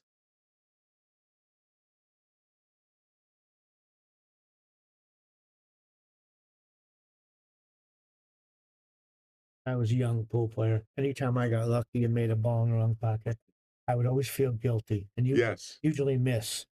And the next shot. Yes. Well, a friend of mine, Larry Goscotti, was a great pool player. And one day we were playing and he did the same, missed the ball in another pocket. He looked over at me and smiled. And I made some comment, don't you feel bad? Never. Never. Never. To this day, if I get lucky, doesn't make me feel guilty anymore. I feel the same way. I think I was the same way when I was playing pool when I was younger, and it's just like, it happens to everybody. It really does, yeah. The little hand wave is not going to make your opponent feel any better or worse. They're just going to be like, yeah, whatever, dude, just finish up. Shoot. And there's no point in just saying, oh, I shouldn't have got that, so I'm going to blow this next shot. Hell no. And like, I mentioned a minute ago, one of the great inspirations for generally being a cocky bastard when playing pool is my friend Sean Yale. And whenever he'd just play a balls out lucky shot like that, he'd look you dead in the eye and say, what, is that hard for you? And he'd just walk around the table and make the next shot like it was nothing. That's the spirit. That's my spirit animal when it comes to pool now. Are we going to be showing a straight pool tournament? Probably. I'm game to. If we have access to the feeds, I would love to. I'm going to be watching it either way. So if I'm going to be watching it, I might as well be sitting here talking about it. I was just hoping we get maybe Bob Engine match. We get to see that. Oh, yeah. I don't know anyone else from Connecticut who will be playing straight pool. Yeah, we can, as long as he's on a side table, we should have access to it. So if that's the case, well, yeah, I'll definitely come meet you down here. We'll watch a little straight pool together. Sounds like fun. When I came up, The Hustler was still a popular movie in the late 60s, early 70s. So everybody played straight pool when I came up. I didn't fully switch. Lisa Newman. Yeah. Those are the inspirations, right? Watch that movie. I've watched it at least a dozen times. I'll watch it tonight, too. Yeah, you probably will. I just fast forward through the love scenes. Get rid of all the plot and let's go straight to the pool. Watch it, and there's only a few minutes of actual pool. I like the way they talk to each other. I enjoy it. Yeah, the banter is excellent. Yes. That 6 months go by there. I can't tell. I don't know. It's a 6 for the straight. The 6 and the 3 are tied together right now. Yeah. So how's he going to get to the 4? It's a 4 across the table? Yeah, I'm going to go. That's tough. I think this is 4 here. So how's he going to get there? Top left, maybe? Yeah, top left. Floyd couldn't hit that much better. Oh. He's got a little bit of an angle, but not the Wow. worst. Oh, I hope we get to show some straight pool for you. Yeah, that'd be fantastic. I mean, like I said, as long as we have access and permission to broadcast, I'm happy to bring you as many matches as we're allowed. It's a mutual admiration society in a way. It's like everybody benefits. The International Open benefits from having the exposure. Digital Pool benefits from having the equipment and technology to bring you all this wonderful footage. And the pay-per-view itself. And the Shark Stream benefits by being able to sort of bring this content to you and get it out there. He overcut that. He did. I do that a lot when I'm get that crazy cut up the rail. Yeah. That was good.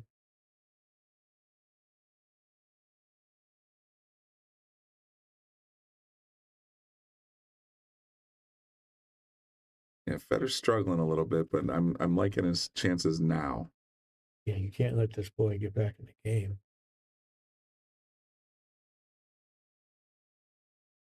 Punish him every time you get to the table.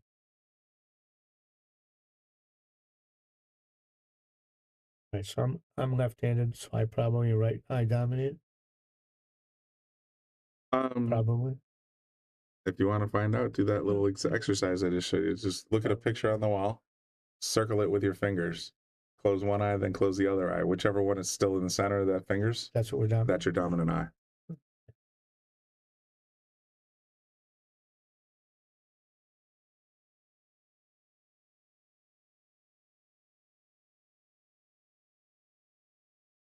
Oh, yeah, but that 9 might have been in the way if he went straight. I think he actually hit a little half a tip of draw on there to keep it from getting in there.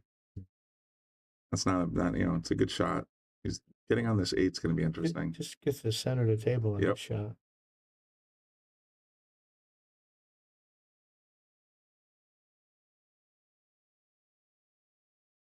That's bank report. Yeah, I like any time you can go on a run. I'm not a fan of taking turns breaking. I think if you win the rack, you get to keep breaking. It's hard to come back if you get too far behind. Yeah, you're not wrong. I mean, the fact is that the alternating break sort of keeps it. I think it keeps the skill on the table as opposed to the ability to break.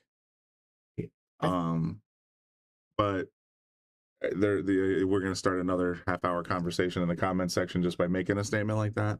Some people want to see the 4-packs, 5-packs, 6-packs. Like some of these guys. Yeah. I mean that does entertain, but it feels like it's not as much of a competition. Somebody just runs a crazy package on you, and you just have no choice but to sit there and watch. But I think people like to see that. Spectators. Yeah, from the audience, that's cool. From the guy sitting in the chair, not cool. I like the 9-ball on the break. You still win. You do that here. Saying that's how I grew up. We were playing. It was not. I was playing, and 9 was wild anytime. Yeah, I like that. You always had that option. Big Red Beanie, I think you're misquoting Tyson just a touch there. But I appreciate the adaptation. Everybody has a plan. I think the quote is, until you get punched in the face. He didn't have a good punch the other night. I got to give Mike all credit. He's a 58-year-old boxer, former world heavyweight champion, just absolute dominating record. The fact that he could even get in the ring at this age, I can barely get out of bed sometimes. And so I commend him for at least going through with it. I never thought he was going to win, but still pretty good. Lee Van, what table do I got them on? I got them over here on D. He's still struggling. Georgie's still dominating over there. So there's your score update for Lee Van Corteza. Let's migrate over to the other ones. FSR up 5-4 over Pijus. And we have Victor and David still going at it, 5-3.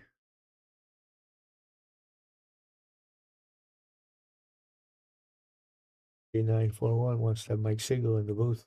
the commentating. I'm sorry. That's not what it's. I have it backwards. What is it? Have Mike Siegel play in the Legends tournament. So nobody gets him in the booth to commentate. You know what? We had Mike Siegel here about 2 months ago, and I knew when I heard the director Bobby Hilton say, "Hey, make sure we mic up Mike Siegel so that we can hear what he's saying when he's out there doing the exhibition matches." I'm like, "Is that a good idea?" And in hindsight, yes, it was a very good idea. I laughed my butt off, but at the same time, yeah, that was probably one of our very only. Let's go with not safe for work broadcasts. Yeah, I don't see him being in the commentary booth anytime soon. We'll put it that way. Yeah. Great guy, love him. Nice to meet him, but oof, what a mouth. Isn't that one of his nicknames, the Mouth? Mike the Mouth? He's quite a player. Still is, but you know, he's lost a couple steps. But when he was in his 40s, he was super down. I saw him 2 years after he retired. I saw him, and he said to me, he quit pool and his hair was growing back. But I saw him recently, and looked like he regrew hair. Well, he's still a little thin, but yeah, but I just remember him telling. That's a fantastic like little. It's like, yeah, I'm gonna stop playing pool, and all of a sudden my hair stopped. Yeah, that's what he said. That's pretty good. Kirill, yes, this is stage 2 of the tournament. This is the top 16 players. After this round, there will be 8 left, then 4, then 2. You can check out the brackets on digitalpool.net or .com. I think they own both. I'll put the link in the comments section just so you guys can check it out. Here's the bracket.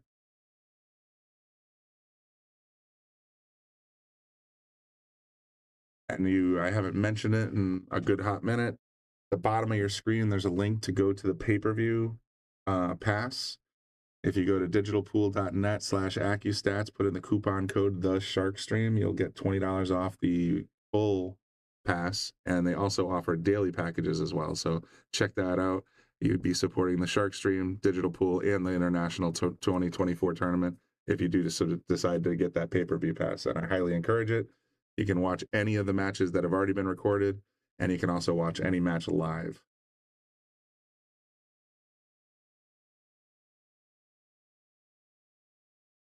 I assume he's going to have to. I think he's going to jump. Can he hit it? 2-ball? He's got to jump. He's got to jump here. He's got the he's got the jumper. Thought he would have to do it like that.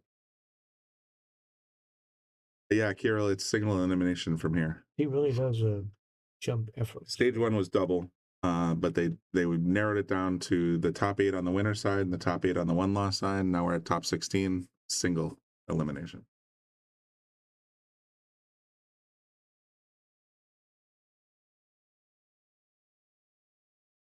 Yes, there's been a few pool movies since The Color of Money. There's Pool Hall Junkies. There's Break. There's a couple other ones that I've seen recently. Nothing that I would really consider super remarkable, but there have been a few more movies about pool since then. A couple of indie films, a couple of Hollywood films. There have been a few. They're pretty good actors, some of them too, but they just haven't caught on. So Tom Cruise does Mission Impossible 17. Maybe we'll get him back for The Color of Money too. He hasn't aged at all. Scary.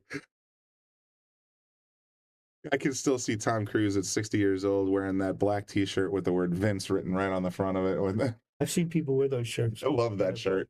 Vince. Just says Vince. Yeah, you saying I got character? No, I'm saying you are a character. Legendary Paul Newman.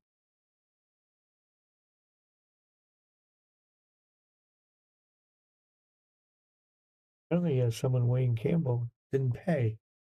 Was having an argument about paying his bet off here. Action matches in the comment section are actually a little sweat. Oh, look at that. We got 1,300 people tuned in. I was not paying attention. God, I wasn't either. Middle of the afternoon. 1,073, middle of the afternoon on YouTube. 1,073 on YouTube, 266 on Facebook. That's mind-blowing. Thank you guys for tuning in. Yeah, I know. I keep taking little photos just to say, hey, new record. It's a Tom Cruise trying to beat F.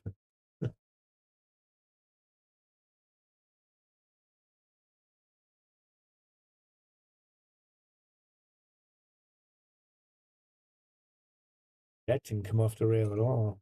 No, it seemed to die. Yeah, I think he was looking to get out about 6-8 inches. This is tough now.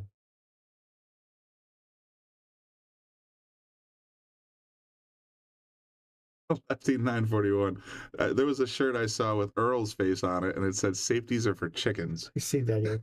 That's pretty good. We should get that for kicking chicken. I would help pay for that.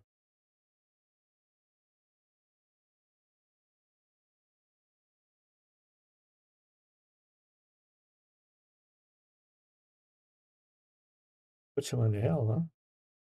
Sure looks like he's heading that direction.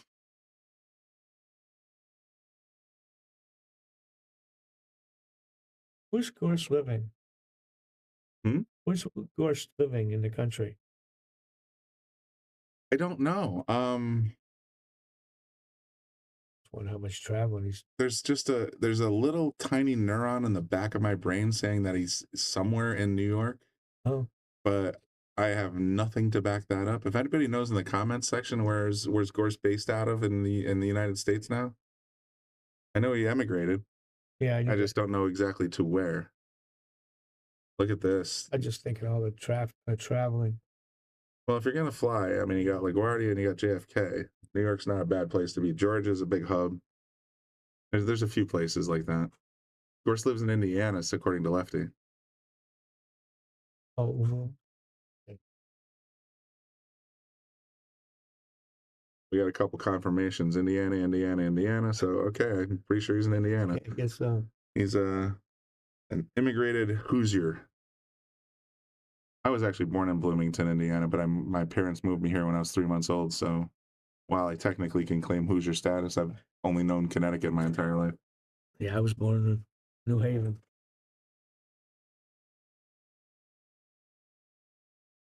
Moscow, Indiana, someone put. Moscow, Illinois. Yeah. Oh, no. IL is Illinois. But there's another one that says Moscow, Indiana. Yeah, he corrected himself. Okay. Sponsored by Railroad there. Okay, cool. Okay, so tie game here, David and Victor. SR up 5-4 over Pijus.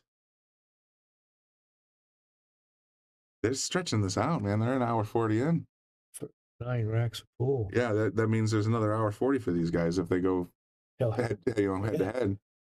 There's something to watch. I guess so. There's LVC, Lee Van Corteza playing against. I'm gonna make that stick. Like we got our SFB, we got our LFE, we got our FSR. There's these three. I'm thinking LVC should be a thing if it isn't already.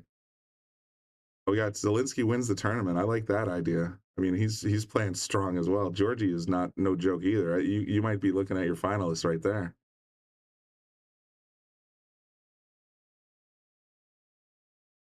Bobby had a nice conversation with Georgie out in Pennsylvania, and again, I believe in Florida now. And we're gonna get him on Team Shark Stream too. I think that'll be pretty cool.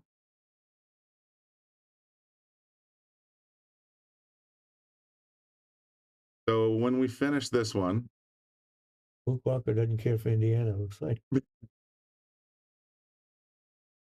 I would think he's got it.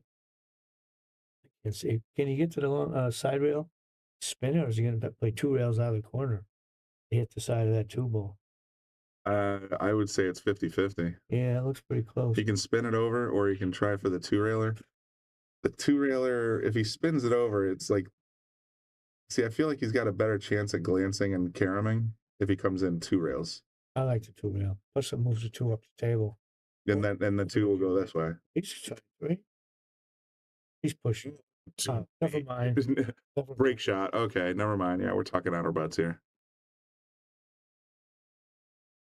He's just going to give him an edge, which, I mean, is an automatic safe, right? If he can catch this 2 ball. It's going to come over here. This entire area of the table is just ready for the cue. It's a little different, but it came out. It's soft, but he did okay. Yeah. Yeah, I would have liked to see the cue ball like up here somewhere. He's going to use a jump cue, I would imagine. And if he'd have got where you're saying, it looks like he may not have had that available to him. So he would have liked to get closer to that 5.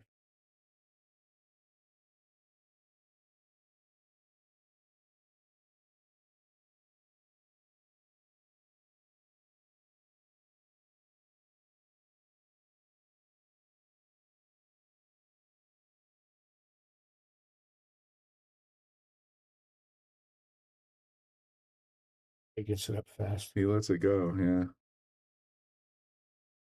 This is a hot mess right here now. I mean, how do you run this table?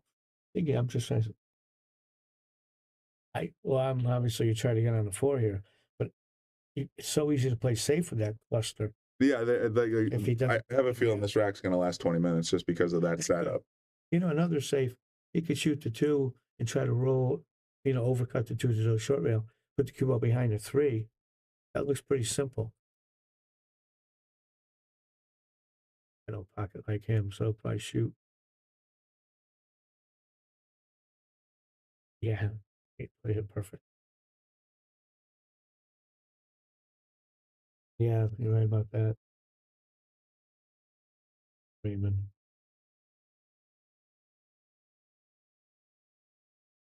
Here's the rub on this shot. Let's say he does make the 2. Then he's got a shot at the 3. I mean, I'm 90% sure that this is the 4. This is the 5. And of course you got the 6. I thought this was the 8. And this is the 7. I think the 4. No, you're right. Okay, yeah. So yeah, you're right. That's the 8. He's got the 4 here. So I mean, what's the plan for the 5? Well, if the 5 goes here, it's simple. He just draws it to the rail. But if it doesn't go, can he hit this little top spin and move the balls around a little bit? Yeah, I think he could follow a little bit and connect with the 9-8 and still have a shot at the 6. He decided not to go for the collision. This is the 1 loss side. Yeah, this is this 8-9 up top table. To be accurate, J6 Music, this is not the 1 loss size. It's the top 16 single elimination. So some of these guys came up through the 1 loss side. Some of these guys came up through undefeated. And the redraw took place this morning. It's a 16-person tournament now, single elimination. Well, still got that 8-9. I wonder how close that is to being dead. If not, he's going to have to break it apart. The only other thing I can think of is if he can find a way to get the 7 ball in the corner pocket and find the cue over here, maybe he has a shot. He has a little. Does he have enough angle to do that shot? You think he can, if he can pocket the 7 and still if he can do that, push through? Can't tell if he has enough angle. But that's what it looks like he's aiming.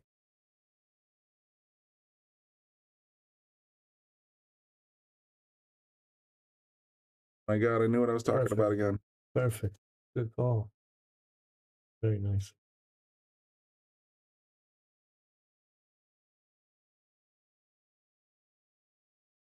Each of them says it's close enough to still hear the banjos.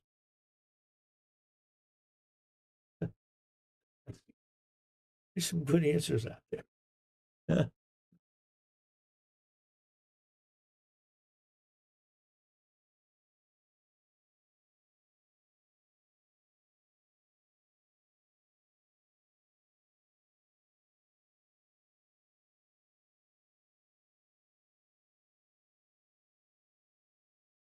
Better taking no chances, grabbing the extension, poking it right in. Good shot. Not dead yet, he says. Yeah, now this is where I think, taking turns breaking, you lose a big edge right now. Yeah, right now it's going to be, I think it's Niels' break. I know, better still at the table. No, it's this ref in particular, I noticed, puts the cue ball in the pocket that's the player sitting nearest. Oh. I've noticed that. I'm not saying it's 100% accurate, but yeah. Let's take a quick look around the room while the ref is getting ready. Score updates. We got David and Wiktor tied 5-5 at the midpoint here, so still slugging it out. FSR up 5-4 against Pijus. Wait, these guys are, I mean, they're I'm going to say very deliberate today. And of course, we got Georgie dominating right now, 7-4. But Lee's pulled back two games since we last checked in. I think it was 7-2 last time we looked at this one. Yeah, it was. I think you're. So Lee's trying to make a move here.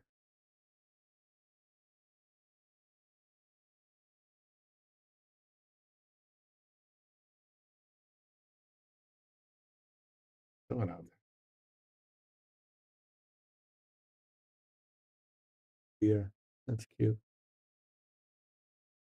You can't have a J6. You can't have a 5-pack because they're taking turns breaking. And Travis, I believe you're right. I think pool is getting bigger. Well, that's just it. It's kind of ebbs and flows. I remember when it was on broadcast TV, Wide World of Sports, like we were talking about yesterday, ESPN, it was a big deal. Now it's hard to even get TV time, even though there's 1,500 channels on your cable box. So it's a confusing situation, but at least it gives us, room in the Shark Stream and other venues to get, pool out to the people on the internet. Hopefully someday it'll be back in the mainstream, and that, Coca-Cola, McDonald's, Budweiser money will start flowing to the players, so these guys, not only just the pros, but even the amateurs can make a living playing the game. And it's nice that you can make a nice living playing me. It was when I was playing, I don't think I ever made more than $40,000 in a year, but everything was so cheap back then. All relative. $40,000 now is nothing. Would look more like 120. Yeah, back then it seemed pretty good. Yeah.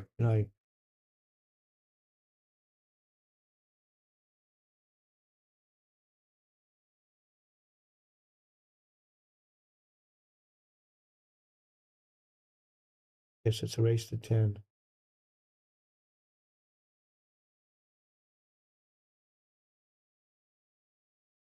Let's see. 2, 5, 6, that one is. I think just center left and bounced to the middle. Oh, no, he went. Well, I didn't understand it, but he hit it perfect. I thought he would just go straight at it. Instead of using the long rail? Yeah, but he hit it great.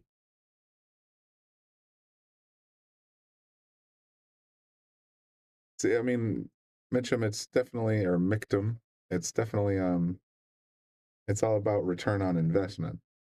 If Coca-Cola, McDonald's, Pepsi, Budweiser can make more sales in beer by advertising on a pool tournament than it costs to put that advertisement on there, then they're going to do it.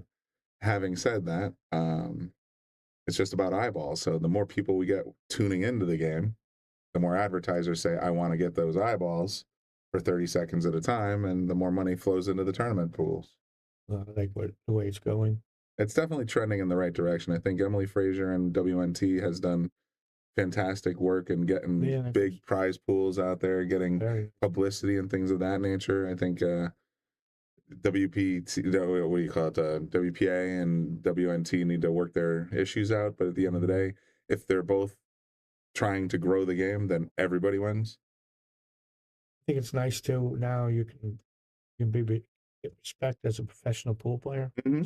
Back in the 70s when I was playing, try to tell some girl's father you don't have a job and you take her out with his daughter. Make pool gambling. I married a girl whose father was a doctor. And he's like not having it. Yeah, he was always nice to me. But I know he didn't really appreciate it, but I did. He's like, she's gonna eat, right?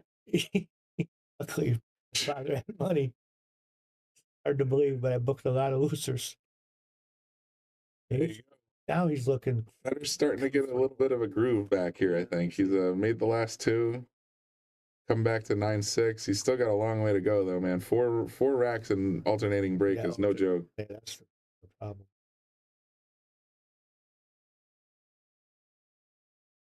Dana, how many people we have watching this now? It says 1236. We're just under 1,300. Yeah, and I don't know what YouTube has. Right now YouTube's at 1,039. So we have 20 something. Yeah, we're hanging out there in about 1,300. Yeah, it's interesting. I mean, technically none of the drivers in NASCAR drink while on the job, of course. That doesn't mean that they're not splattering Anheuser-Busch, Busch Light, Coors, Michelob, all those on their cars, or on their jerseys or anything else. So it's not that you can't be a drinker and still be sponsored by a beer company. Well, whoever's willing to put that patch on your back, you cash that check. That day. Days please. I think someone wants to see the man. Yeah, Francis, we're trying to try and stick with this. I'll go around the room and check the scores between racks for the most part. Feature. But this is going to be our feature until it's over, and then we'll walk to another table, and it could be LVC or Lee Van Corteza. A lot of the other a lot of the other tables are at the 10 to 11 rack point. We're at 15 here. So we're going to watch this one till its conclusion, and then we'll pick another match, and we'll bring you as much coverage as we can for this round. So that's our plan, folks. We're not going to go completely NFL red zone. Michael wants Jack Daniels, one of his sponsors. There you go. Hi, Steve. How are you? It's that Shabuzi song. Pour me out a double shot of whiskey. Me and Jack Daniels got a history. Jack Daniels wants to sponsor a football player. I say go for it. That might be first easy That's the shot. first miss that Niels is. I think that's like. He's felt the last couple of racks going the wrong way. Sometimes if you sit in the chair too long, you get a little rusty. That was. You know it. That's what's brutal about straight pool when I was. Oh man, when somebody's running 60 balls. Yeah, you don't get up, and all of a sudden you forgot how to hold the cue. You get up for what looks like a straight-in shot, and you just bobble it because you just haven't held the cue in 40 minutes. Well, I played Steve Miserak one time when I was young and just cocky. And I ran the first 18, and I remember thinking, I'm going to run right out. And I dogged the next ball, and he ran about 125 on me. He was, Lance, how are you? What's up, Lance? Yeah, it's that's true. It's like, oh, look at me, I'm big Kahunaville over here at 18 balls in a row. And I remember the ball I missed. And Miz is just like, settle down. I had an easy throw shot, and my mind froze. I didn't know what to do. I still to this day remember that ball I dogged. You always remember those. And that was 1975.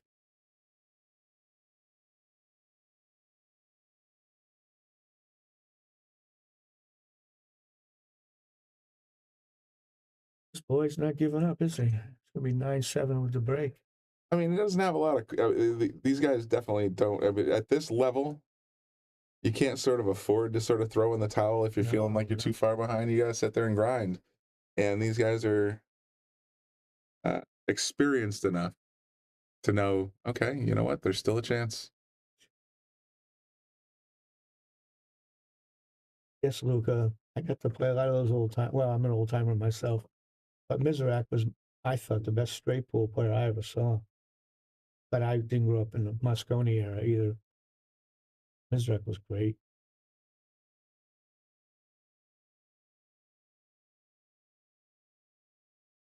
Michael Gaines about his he has the video. Niels has the video.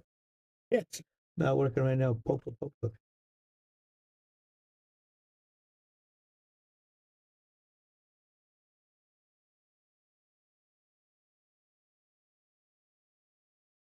A good analogy, Michael. I'm going to read that verbatim. Pool can quickly be the most humbling sport anyone can play.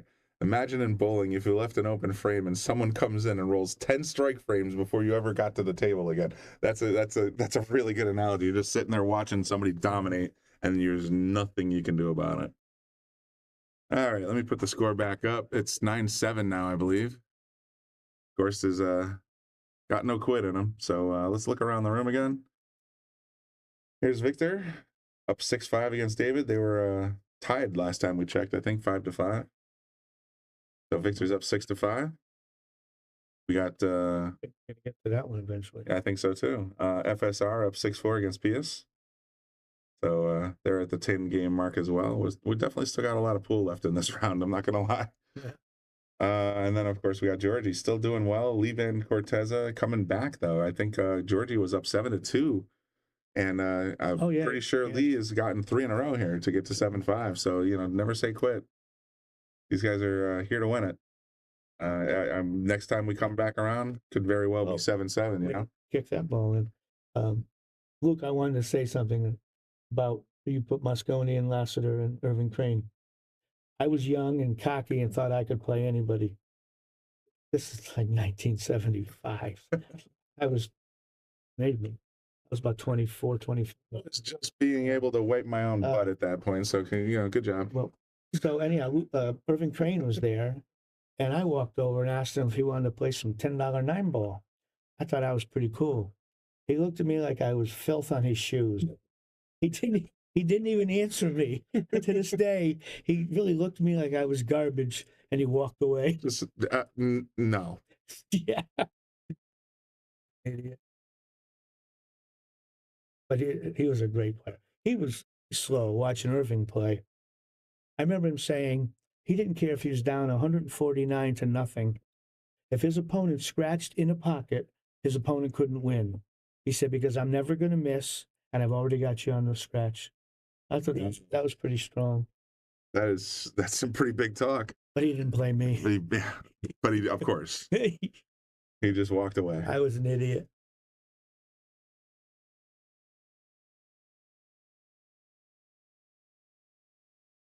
I love the old time players when I came up. Yeah, I see we're on a break here. Oh, you said about Mizrak. Before Mizrak, when you'd watch guys, great straight pool players, they wouldn't hit the break shot really hard.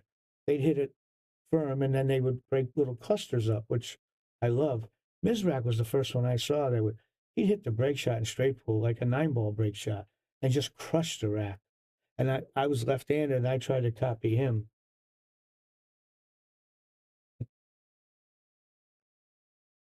Was he trying to actually make a called shot off of a full 14-ball rack?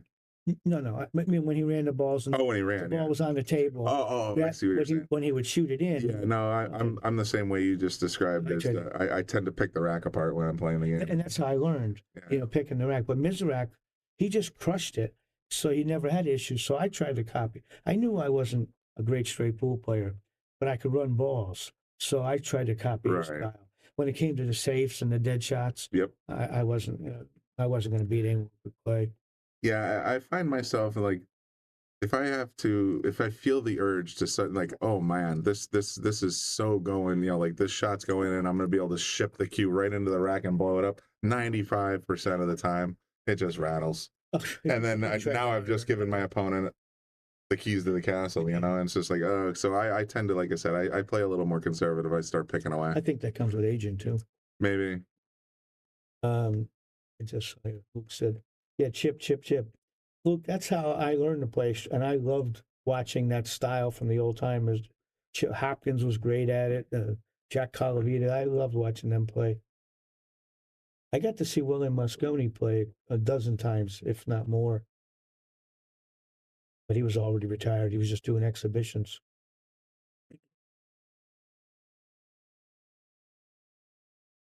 Boys, and they'll give up on him.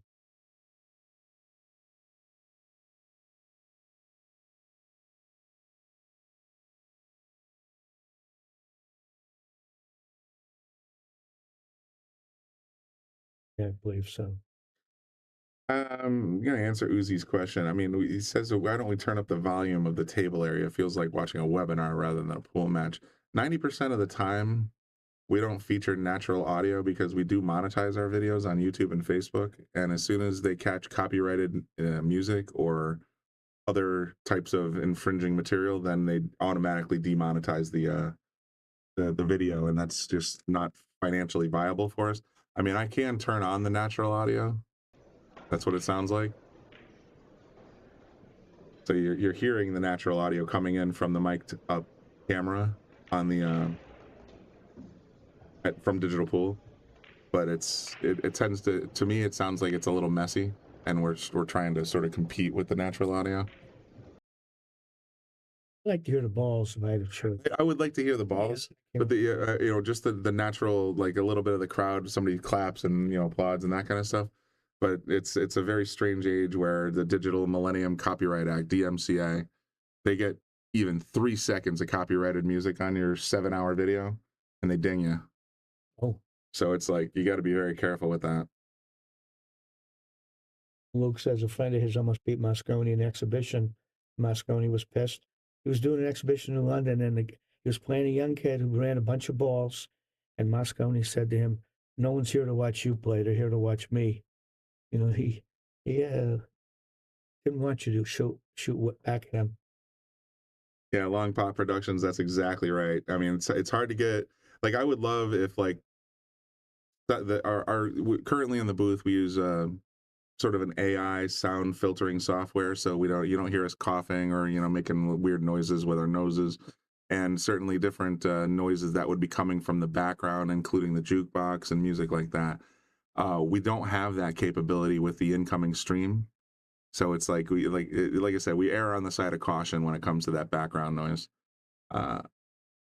I'll check it out a little bit later, between broadcasts, if I can get it to sound so you can hear the balls clacking without hearing any other kinds of like announcements or things like that. Maybe I'll turn it on for the next one. I can't disagree with that, Luke, but the man could play.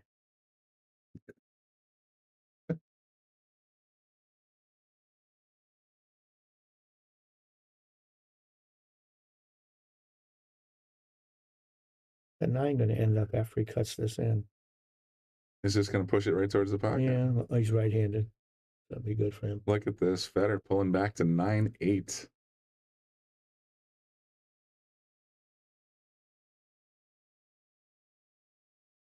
Good job, Fedor. Not quitting, man. He could get, if he needs 2 in a row now. He was down 9-5, right? I would have bet it all. I would have bet the farm.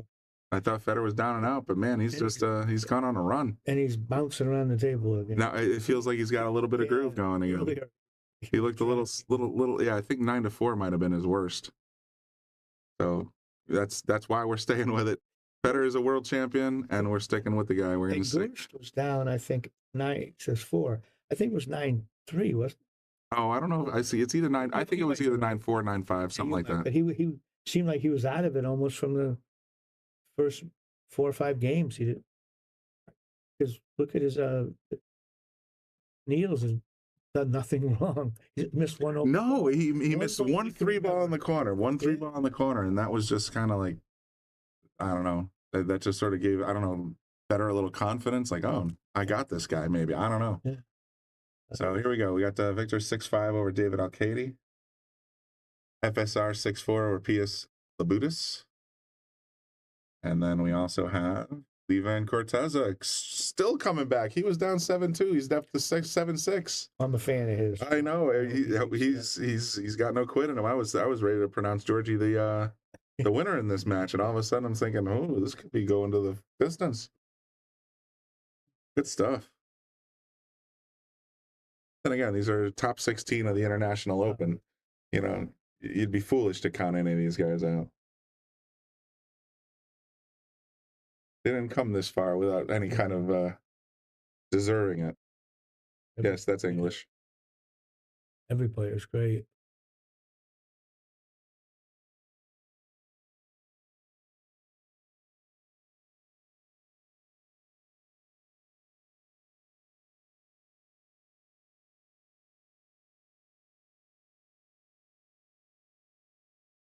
He looks like he's using a cut break.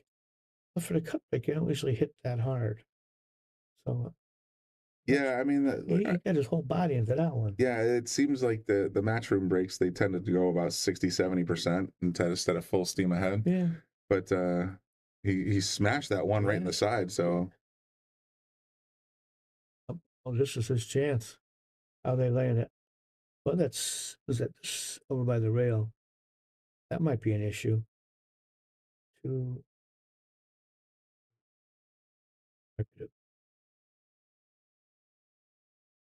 7.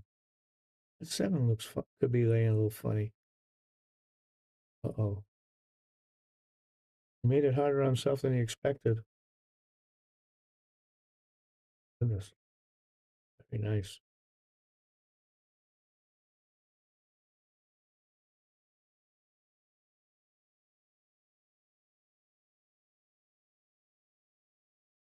Well, I assume if he shoots this in, the cue ball is going to go. Not going to hit that ball in the center of the table. Hard to say. Tough. I think one of the toughest shots in pool is once you start to jack up at all. Well, yeah, once you don't really have a level cue and you're jumping up on it, then everything's in play.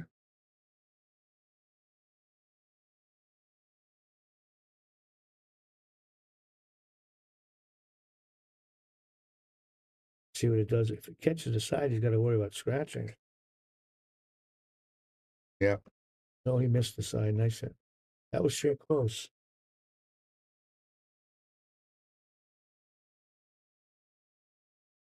Jabs.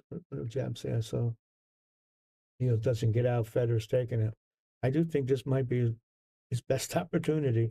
This Fedor's doing everything right now. Yeah, he's got to be very careful. If he missteps once more, it could be hill. Yes. But again, he's been kind of like the Iceman. I think that 3-ball that we talked about a little while ago is the only real unforced error. He's been playing very solid pool. This one's a little tricky, cutting it in the side, and got to get pretty good on that 5. A little inside. Yeah. Oh, he didn't use any inside. Well, he got there. I thought he would spin it a little, try to get closer with it. I kind of thought so too, but then you risk actually getting too close and bringing the 6 into the play. Now let's see what the 6 is going to do when he makes the 5. Looks like he's going to touch it.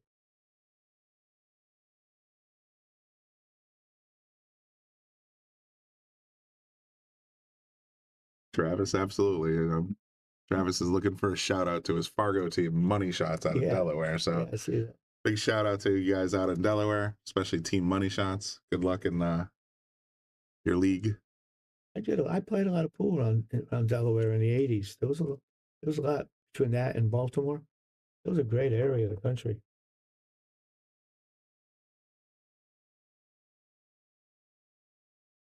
Let's see what happens with that. This is the game shot right now. That's nice. That's a 7. A little funny spot too. Seems like the out rack is never easy. Yeah. No, you're sitting there staring at the next round, and it's like every shot's a recovery shot.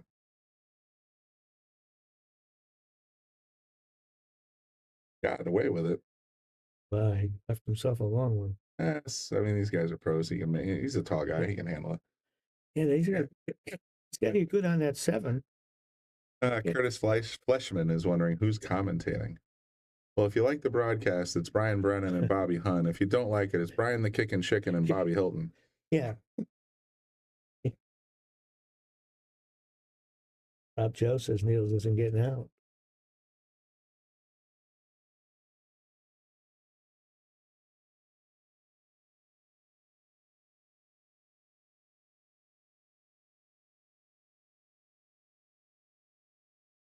Dana says, hello, Vietnam.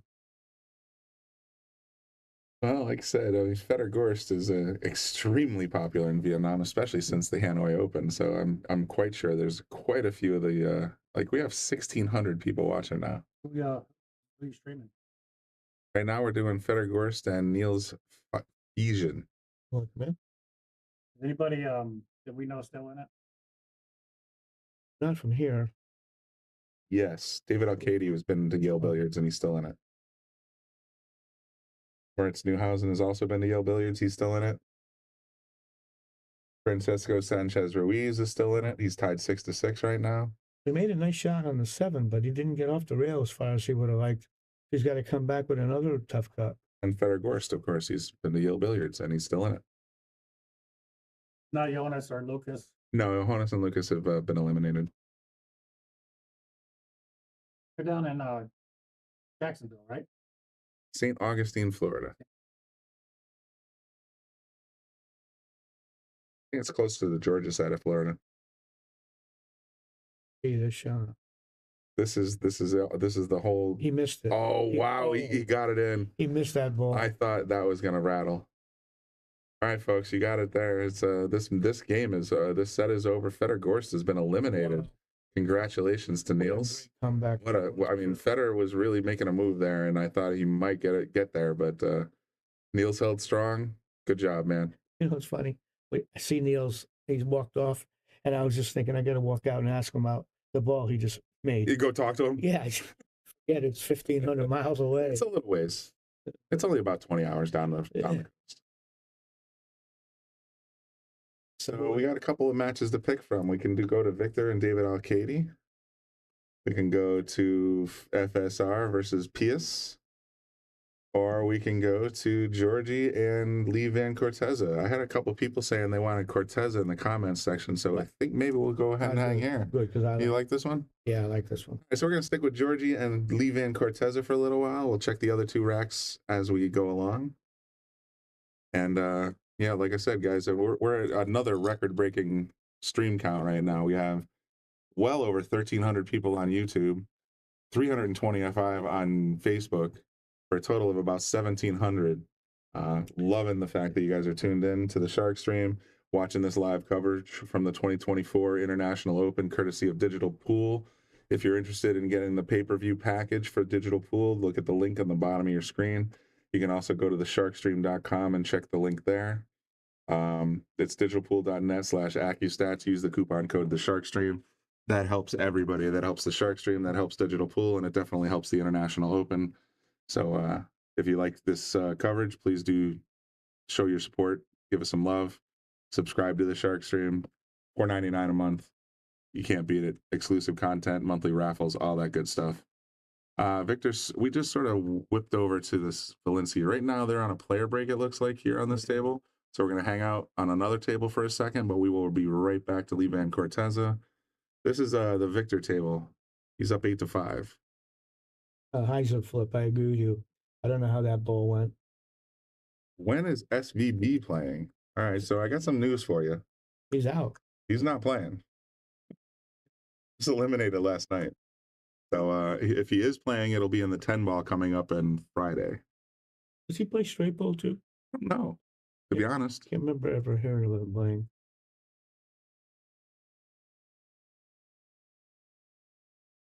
So we're gonna hang out here on table 4 for a few minutes, and then once Lee Van Corteza and who's he playing? Georgi. Once they get back to the table, we'll just stick on that one for a little while. But again, thank you guys for tuning in. Thanks for supporting the channel. You guys are awesome. Make sure you hit that like button, either if you're on Facebook or YouTube. That gets us noticed. So it goes a long way. And hit the notification bell on YouTube, subscribe on Facebook, follow us on Facebook. You'll always know when we're going live with coverage like this, and as well as coverage from our very own home pool hall, Yale Billiards. Take a quick look while the ref is messing around with the template. We're back. All right, so we're going to stick on this table. This is table 6, Lee Van Corteza versus Georgiev. We got a lot of, we're on rack 14 out of possible 19. So still got a lot of pool left in this round. Yeah, this one.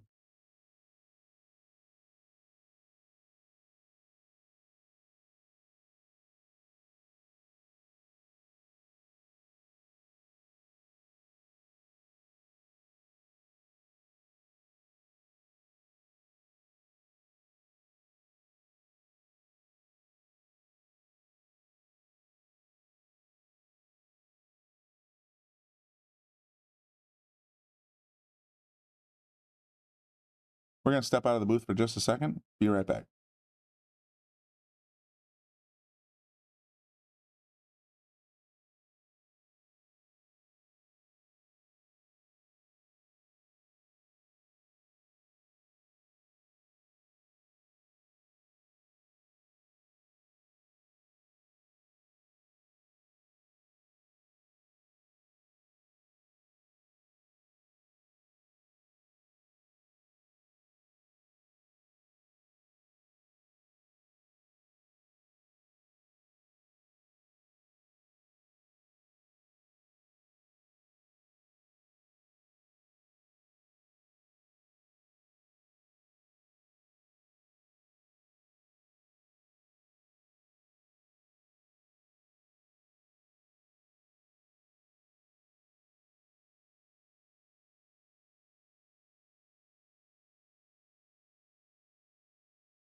Well, I'm back. Bobby, it'll take a few minutes before Brian comes back, so. I'm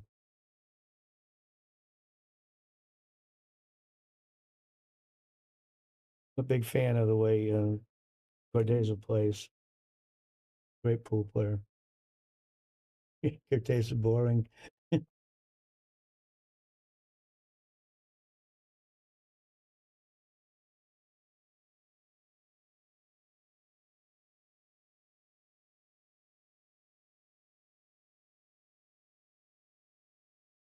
Right now they're playing races to 10 to win. Oh, Blake.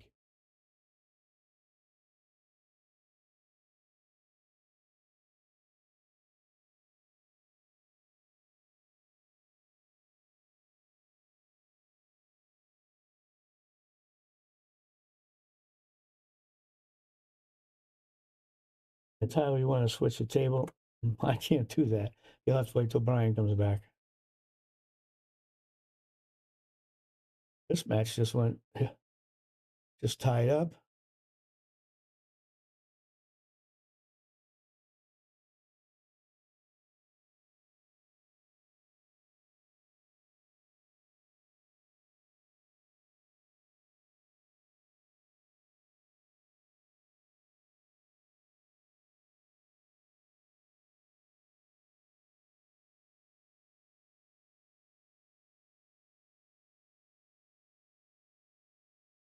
Milk Pearl and Milk Tea Strickland. Yeah. He was a great player at one point.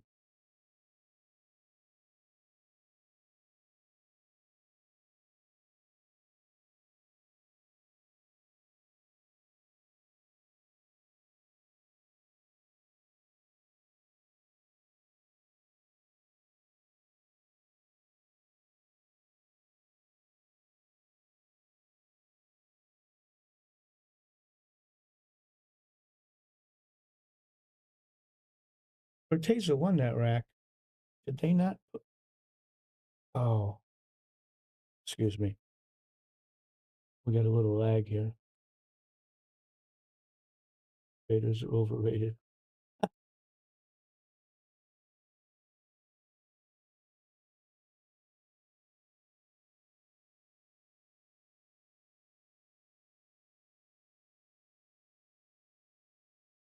Like, I don't know how to answer that. A lot of them have their names on their shirts, though. Or I don't know if these people do or not.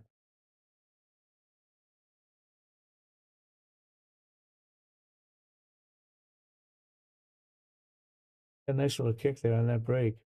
He was in trouble. So, 1, 2, 3.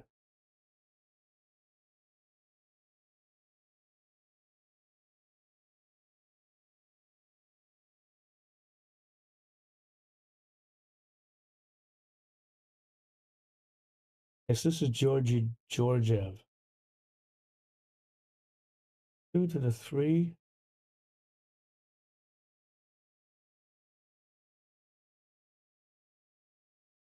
Don't really see any problem once you get on the 3 ball.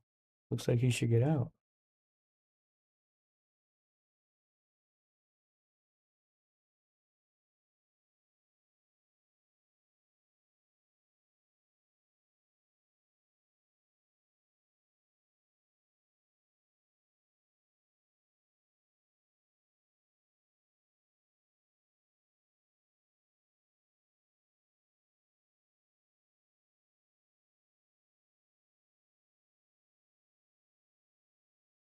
I think 6 to the 7 could be a little bit of an issue. You got to worry about the 9 and getting straight, but I don't see anything else that much of a problem here.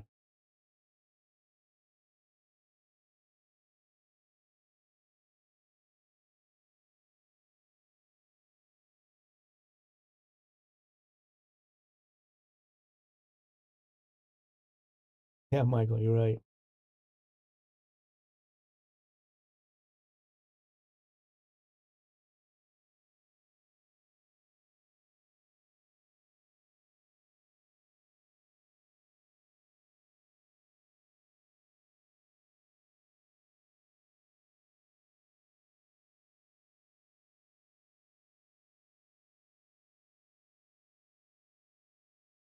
I decided to listen to the live feed. How's it sound a little bit? So I'm going to mix it in.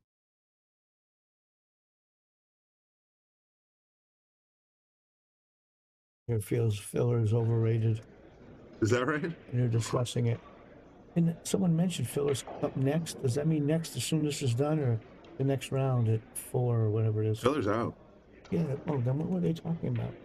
Someone said filler's next. Double check. Oh, maybe I made a mistake too. I could have misheard. Pretty sure Filler was eliminated. I thought. No, he's actually playing in the main table right now. Okay, so he's playing against Max. And or no, he's scheduled to play at 2:45. So in about 20 minutes, he'll be on the main table. And that brings me to another good point. If you want to watch Filler, you will have to get the pay-per-view package on the bottom of your screen. That's digitalpool.net/accustats. Use the Shark Stream and you'll get $20 off, as well as a discount on the daily pass. So the Filler match will be coming in about 20 minutes on the main Aramith TV arena. Simonis Aramith TV arena, they're saying. So, my bad. I misspoke. Michael Gaines being a D-bag as talking about filler. He's a D. Everybody's got their opinions. I mean, especially with the controversy around the two different pool leagues that are out there now that are. Like I said, a lot of people have a lot of thoughts. I mean, hopefully this will all get settled at some point, and we'll go back to just having fantastic tournaments all around. Day Grind, Mike, we don't have access to Filler's match. Yeah, we can't bring you that. If you want to watch that, you have to go to the pay-per-view. And like I said just a moment ago, the link to get a discount on the pay-per-view is right at the bottom of your screen.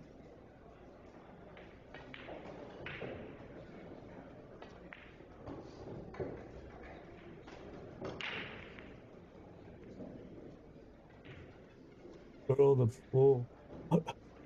the pearl milk tea Strickland.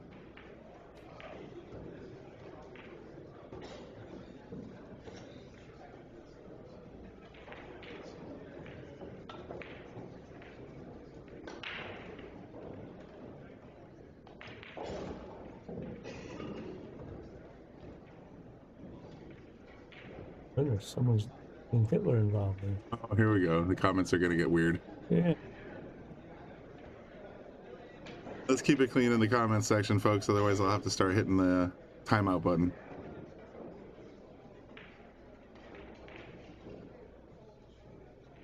Georgie got to the hill while I was out. Yes. Oh, wow.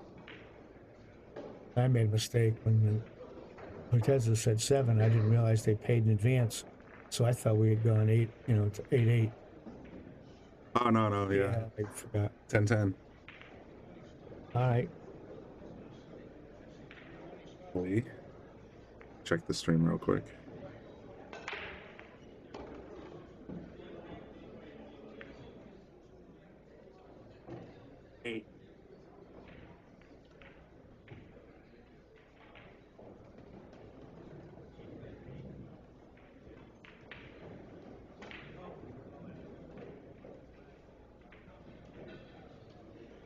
Filler's the kind of kid that didn't get punched in the face enough. Jesus. Guys, let's have some love for Filler. I mean, he's still one of the, if not the top dog in Fargo.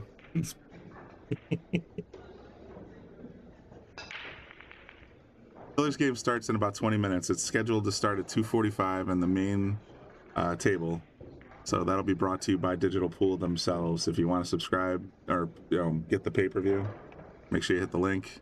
Use the coupon code TheSharkStream to get a discount, and that level will go both to Digital Pool, to the Shark Stream, and also to the International Open.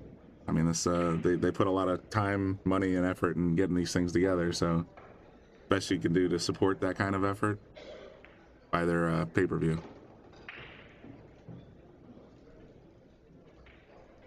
See him missing. Corteza doesn't seem to ever miss when he gets open.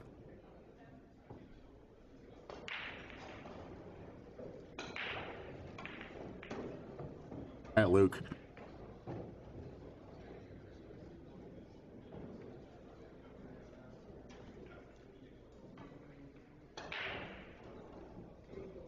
what do we got here? Nice little bump off the 8.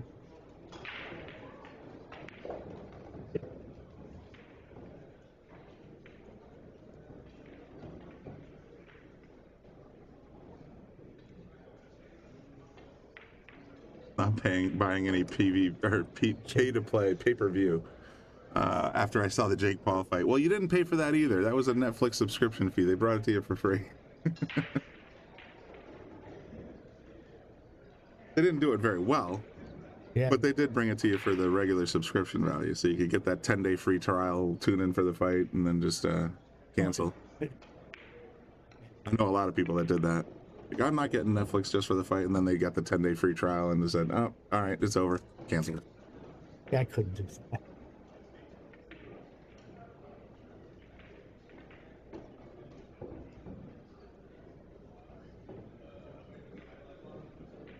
He's got so straight on the 8 ball, though. I'm starting to wonder what he's going to do with the 9. He could draw it back and forth. It look like he's getting ready to hit that hard.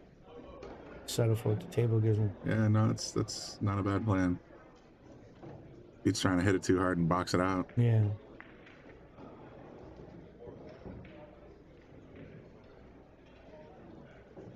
Billy Ramos says Filler's just another Tony Drago. I don't know what that means, but got nothing. Bet it's interesting. Take Grind Mike says, yes. Tony who? He was a player out of England. It's got to be 10 years since I heard his name. Here you go. 9-8. Lee is not settling down, taking it, doing well. I think Georgie's got the break, though. Yeah, that's a big advantage. Mm-hmm.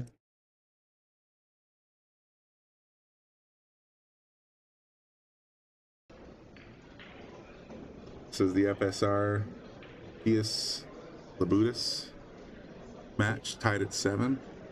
Probably join that one after this one. David Alcaide and Wiktor still going at it. I see a jump shot here.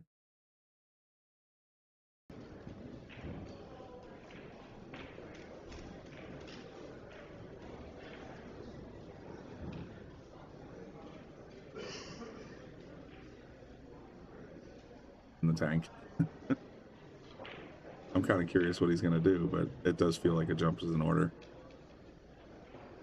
Yeah, good thing is it should be going in the direction of the 3 if he makes it. He gets a little draw, sure. Yeah.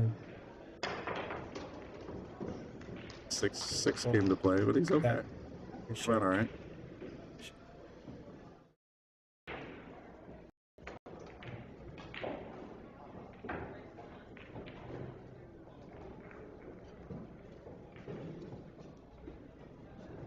Mike Bubba Hahn. Filler's waiting P50 and match Mike's douche canoe energy. I don't know what that means. Pretty sure Mika. That's Imonen. I always mispronounce it. Immonen. It's Immonen. I think that's correct. Oh, you guys are brutal. Yes. Is Georgie gonna shortcut this one and take it down right now? It sure looks that way. That 8, whatever's in the way, it looks like. It makes the pocket almost a touch bigger, but that 2-9 looks wired. Well, close. Well, close. But when he missed it, he's leaving a shot. That's big time. Yeah, you can't leave shots of these people.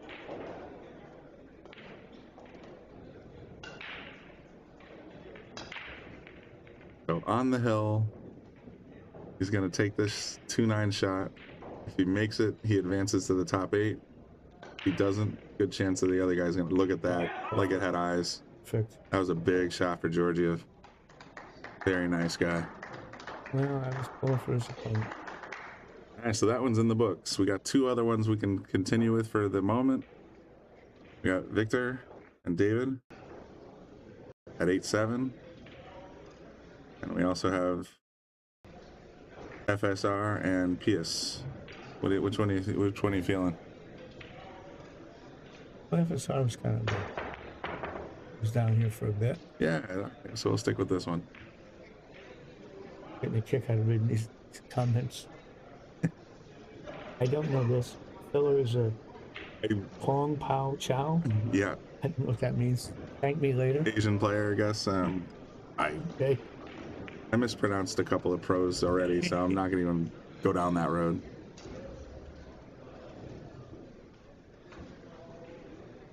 Seven. This match might have another half an hour. It's plausible. As few as 3, as many as 7. Or no, 7. 5.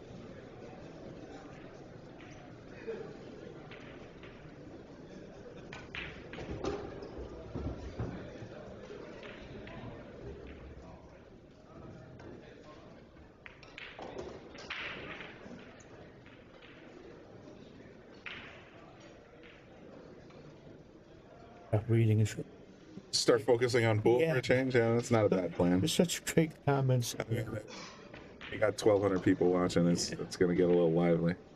All right, the 1 or 2's near the 9. 2 to 3 could be a problem. That's about the only problem I see out there. Yeah, it just sort of depends on where he gets on the 2. It's got it really good. You know, I would like to see years back that some tour. They would ask what's in. They'd stop the players and say, "What's in your case?" And you could tell who made what cue and what you're playing with. I always thought that was nice. But, you know, I'm always interested in what they're playing with. Yeah, I mean it's an interesting thing because there's so many different cue manufacturers, custom cue manufacturers, different kinds of cues, different kinds of shafts, all kinds of different stuff. And we get asked that a lot. I know. Our own players are sponsored by McDermott, which I'm referring to, of course, is Jonas Soto Camino and Lucas Fracasso Werner.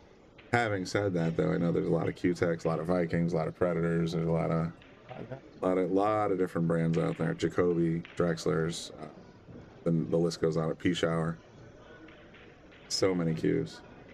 Playing with the same cue for the best part of 30 years. You and me both. Yeah. Found the one I like, I'm good. This sleeve is... Oh, he should be okay. So I'm pretty sure this has got to be the 4 up here. I'm thinking this is the 8. Otherwise, he got real stuck.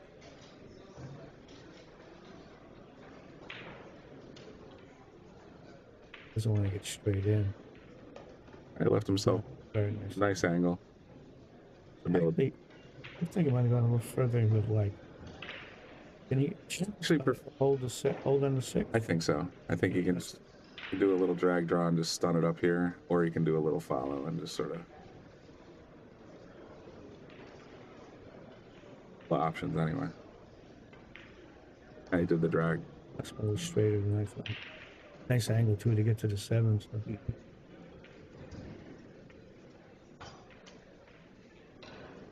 Read the top one. I did.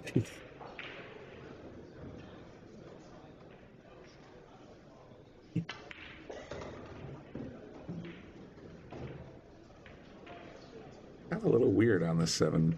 I mean, there were other angles he could have gone for to get the 8 a little cleaner. I think he wanted to be on this angle. No, it's definitely going to require a little stroke to get over. Not a lot, but it's not like a tapper.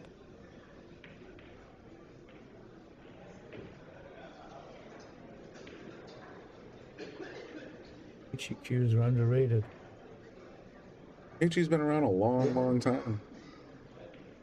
I always thought they made a nice cue. The only problem I ever had 30 years ago, you couldn't break them. The ferrules didn't hold up. Back before we had break cues. Because some of those, like Earl, they hit them so hard. I think ferrules thin. Ferrule? Yes, they were doing all the time. I always thought they played good. They sure can spin the ball.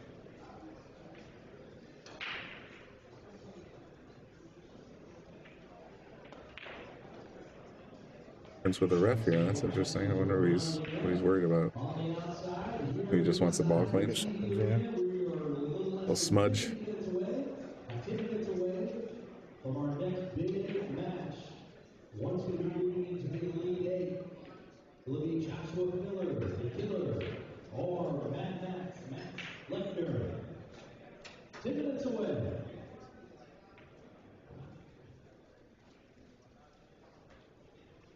someone's complaining about these balls.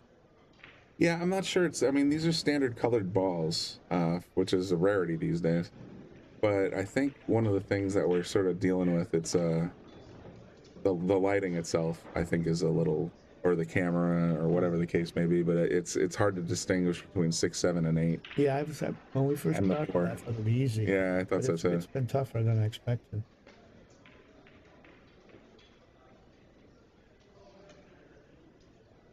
They grind Mike.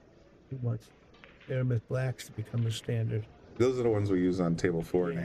I think they're tough on the commentators, the blacks, but I like the way they look. Yeah, they show up. They contrast well on the stream. The only confusion, of course, is which is which. Is the 4-ball pink? Is it purple? Is it, there's all kinds of smaller issues that are there.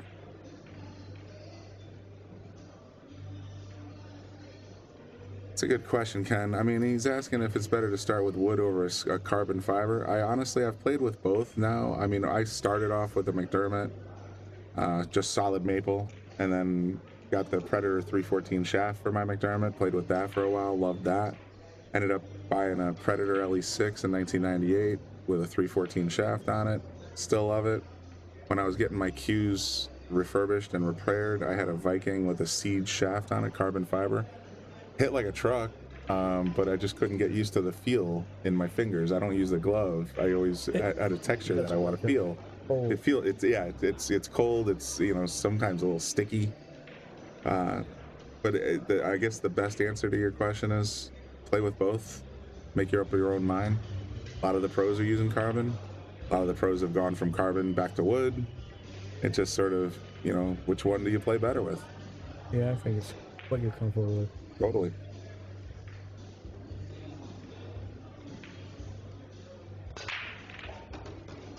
That one went straight in. Oh, it rocketed over there. Yeah.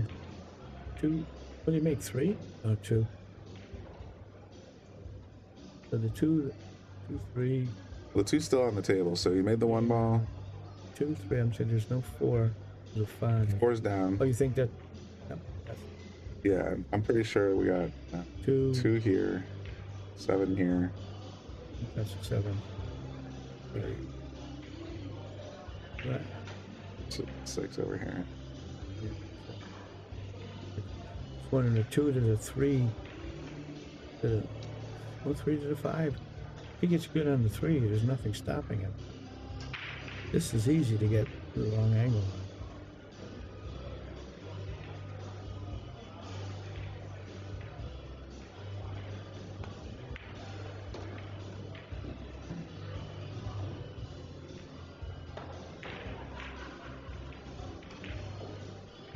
Even the body language on that one, it looked like he kind of slumped a little bit when he shot that. He wasn't thrilled with the angle he got, so he's going to have to do a little magic to get on that 5 ball.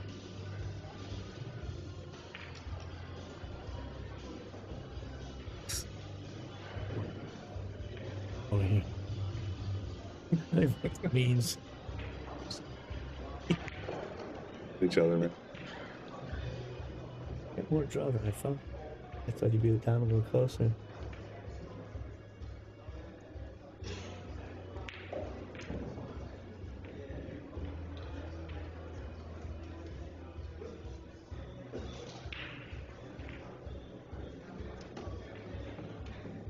Setting up real good to get to the hill here. He's a little straight on the 6, but if he's got the draw control, yeah, I think he wants to sort of land it up here so that he can sort of scoot. Just not straight. Always looking.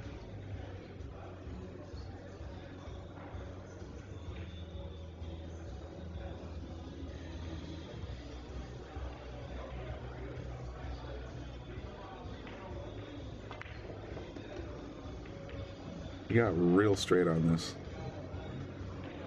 Did he go forward to the short rail and come around? How about that is that's a big 9 ball. Yeah, if he goes forward, it's going to go here. If he can get in there. If he goes backward, he might be able to stun it up and down. Have to hit it pretty hard. He'd have to slam it, though.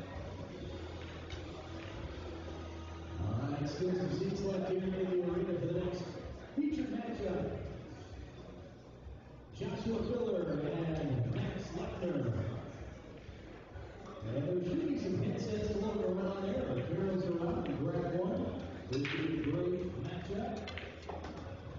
Yeah, let's see. They get. Oh, did they get enough spin? Sure looks that See way. that? Yeah, you're in great shape here. Good.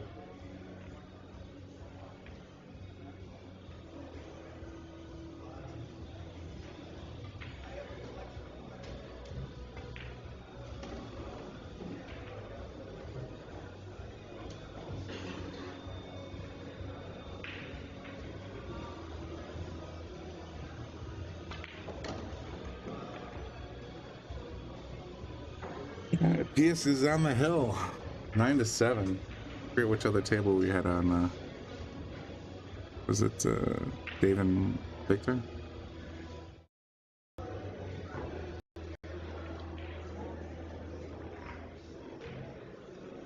Let's see.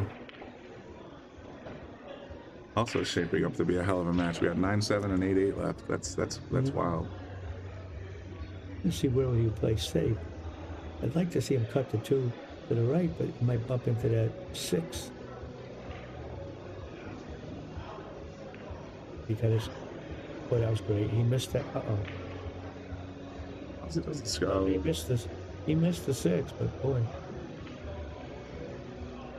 If there's any comfort, is that 3-5 is still a little wacky. I think he's going to try to bust it up. I would if I had ball. If I came to the table with ball in hand, I'd be setting the cue right at it.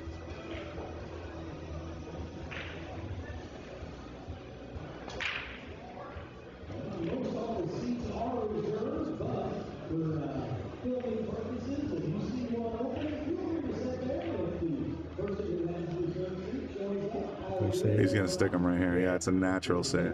Can't fault that.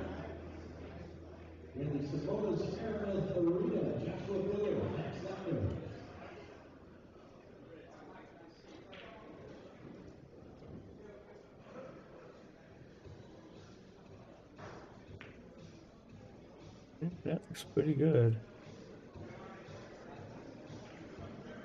Can you dig into that short rail enough to get to the 3?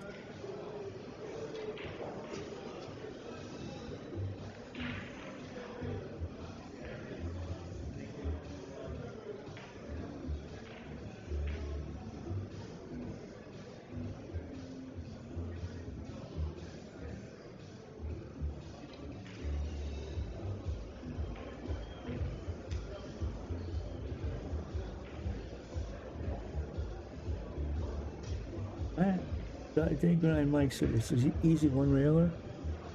I don't think anyone. I wouldn't say it's easy. To that rail, that makes it hard. It's hard to predict. Yeah, when you're just punching into the rail, you can't be off by more than a millimeter and still make contact. Yeah, I'd rather go 2 rails if I could than come off that short rail in front of him. But I don't see what else he's got. He could go off the top rail and back, but tough shot.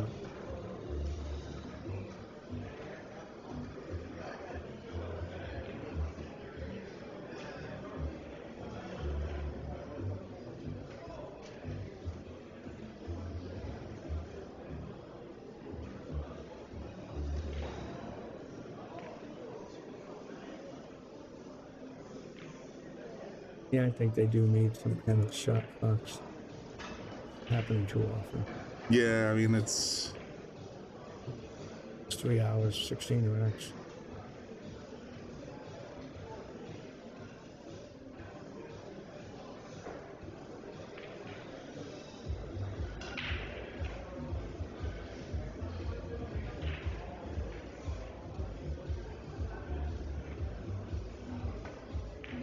wow, holy cow, that was nuts. Very nice. Just popped it in like it had nothing. I'd be happy just hitting it. I'm right there with you. Never mind putting it in center bucket and getting position. Whoa. Oh. Had the replay on the side.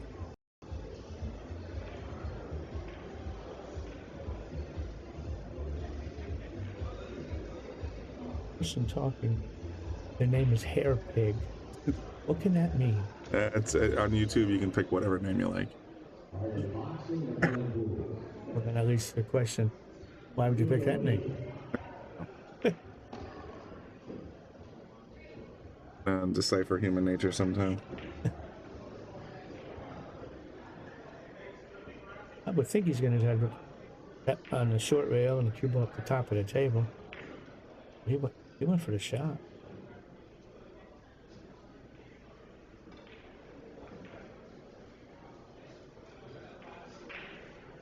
Played it a little two ways there. I mean, that's something I would always try to do. If I'd make a bank shot, I'd rather hit here than down here for this exact reason.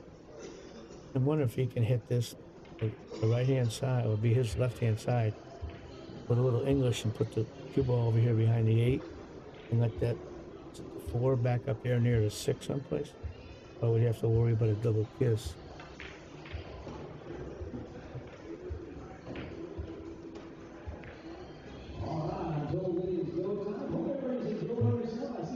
It's a whole ball, but not a lot of places to go.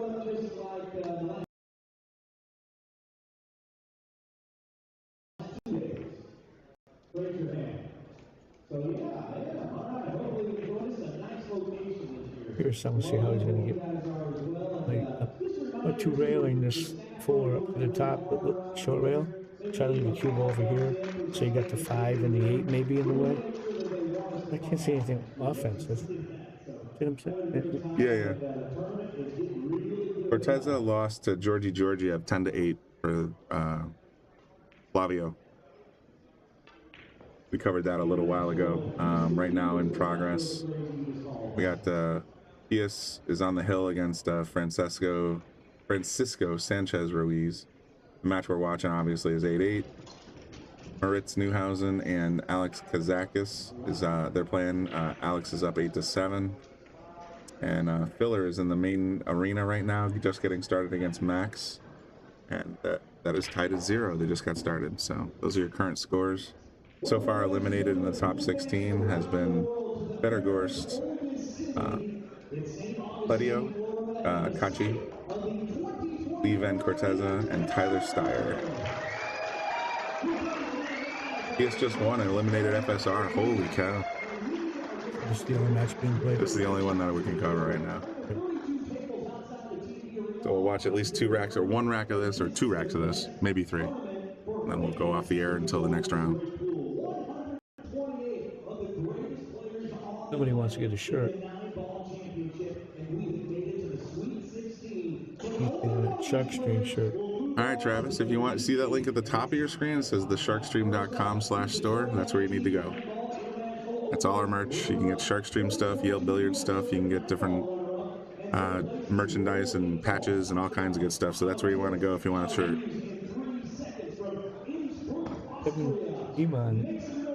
There's no shot clock, and we'll make this a lot. Yeah, we'd have been done with this round by now. It was a shot clock, but this match started at 12 noon. We're at 251. 16 racks. What, 5 or 6 an hour? Yeah. Okay, it's Bobby Hunt. How are you?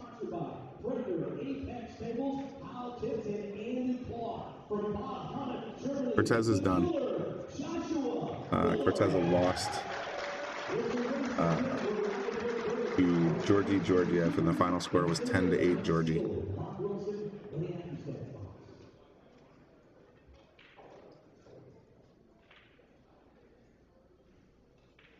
Which thinks it looks more like a dolphin than a shark. I mean, I could sort of see your point there, but I'm going with the giant gills on the side by the fins. What a nice shot he came with.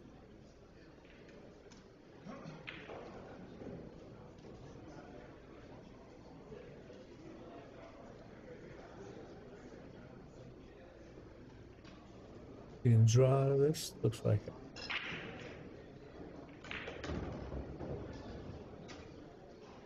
Pretty good. I don't know if it stops.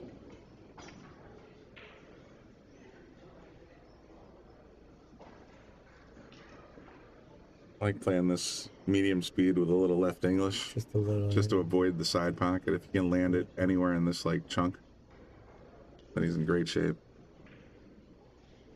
Going a little low too.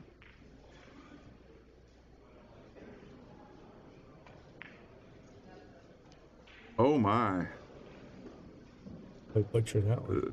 Yeah, he He came offline pretty bad there. Yeah, guys, I mean, I try to let it roll for a little while in the comments section, but it was getting personal, so I went ahead and moderated. Oh, what? Yeah, I got tired of watching them bicker. Brian Merrick, everyone's lucky you didn't enter. Oh. This is nice. I'd be trying to run right at the 9. He just hit it straight draw. He just pulled it right back like it was on a string. That was beautiful. Good shot. Yeah, I don't think I can do that. That's why I would have gone at it. Yeah, I probably would have taken a little rail first or try to bounce it off the rail. That was just a beautiful stroke. Very nice shot. So Wiktor just went up to the hill. He didn't expect to win that rack, I don't think.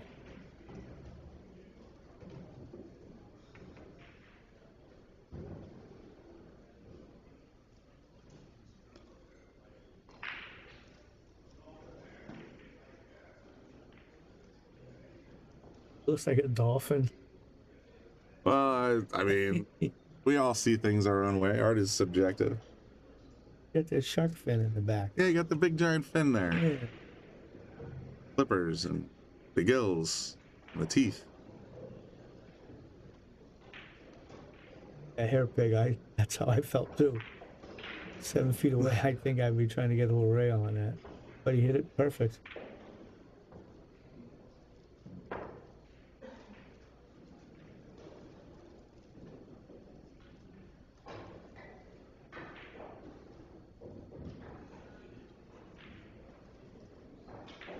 Seven feet away. Yeah, I'd like to be about 2 feet. Yeah, maybe a foot and a half. You know, I was just saying that's where my stroke comes in. 7 feet away. If it's still backspinning, I'm lucky.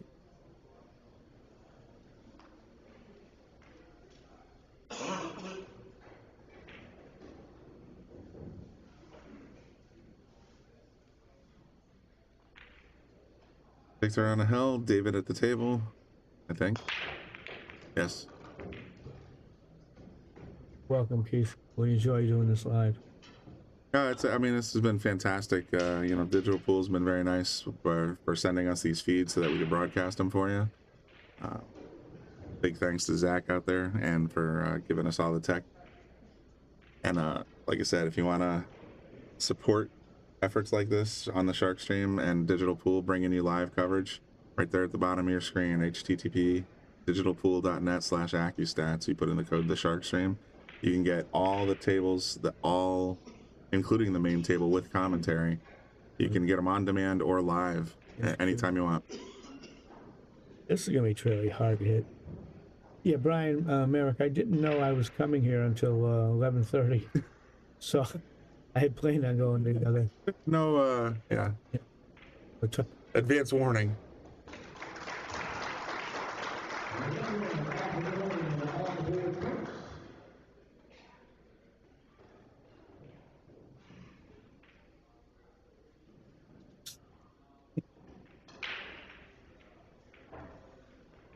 Don Knotts sneaky smile. Wow, we gotten a lot of feedback on our logo today. Don Knotts was great. Don Knotts was a legend. I stopped watching Andy Griffith when he got off the show. Yeah. I thought he just made that show. I went to Andy Griffith's hometown and played pool. Is that right? Back in the 70s, early 80s. Yeah, they had a ring game every day that lasted all day long. Oh, that's wild. You drive into town, a big sign, home of Andy Griffith. Pretty cool. Yeah, I've been trying to revive the ring game down here on Fridays and Saturday nights. That was a big thing when I was. I was always, jump in, gamble a little bit, jump out.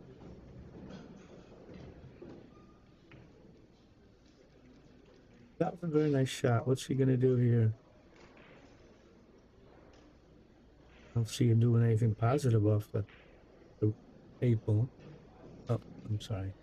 Is that the 2 over there? Gonna guess. Yeah, 4. Oh, if it's a 4, then okay. And I think, I think that'll be the 3. Oh, I don't know what he's looking at. Just sort of planning out the table a little bit. Yeah, is he gonna thin the side of the 3? Try to put the cube up? See what Was he banking maybe a 3 between the 5 and 9? Let the cue ball roll down? I don't see anything aggressive. Lucas got knocked out, Brian. He played some one pocket last night with Dane Wolford. Wolford gave him a ball and beat him for, what would it be, 15? Just under 30 grand in the middle. But yeah, he hit that perfect. Nice shot. So I guess Lucas will play the 10 ball when it starts. I don't know if he's playing anything else. I know, I'm pretty sure he's planning on playing in the 10 ball. I have no idea his ambitions for the 14-1 straight pool. And they're staying up till the whole tournament's over? Bobby? I think Bobby's coming back this weekend with Austin. I don't know what Lucas's plans are. He might not know his plans yet either. Thank you, Vinny. Shane won that one. Lucas lost. I think the final score was 7-4 in a race to 7. Beat him pretty easily. Yeah, Shane kind of ran away with it there. It was 4-4, and then Shane took off. Shane was giving him a ball.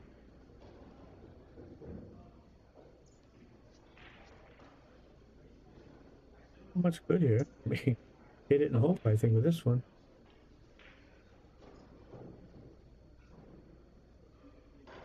Is Kachi still in? I think both Kachis were eliminated, but let's find out. Yes, neither Kachi is still in the tournament. Okay. They made a nice hit, but he's going to get punished, I think. Okay.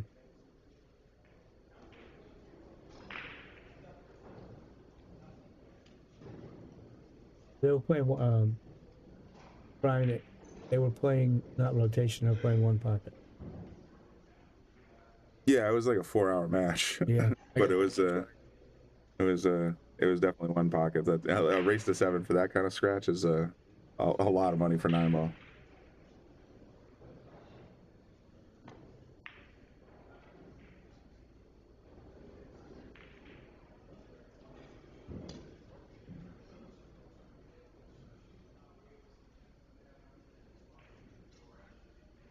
Would win Travis Lynn out of the 2 commentators. I don't think we're in competition. Not. Also, twice as old as my partner here. Not quite. You'd be 102 if that were true.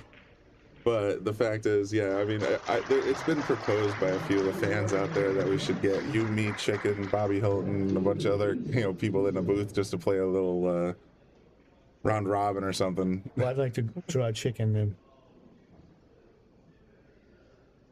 But get all the guys that are behind the camera to just go out in there and play some pool. That'd be interesting. To some people, anyway.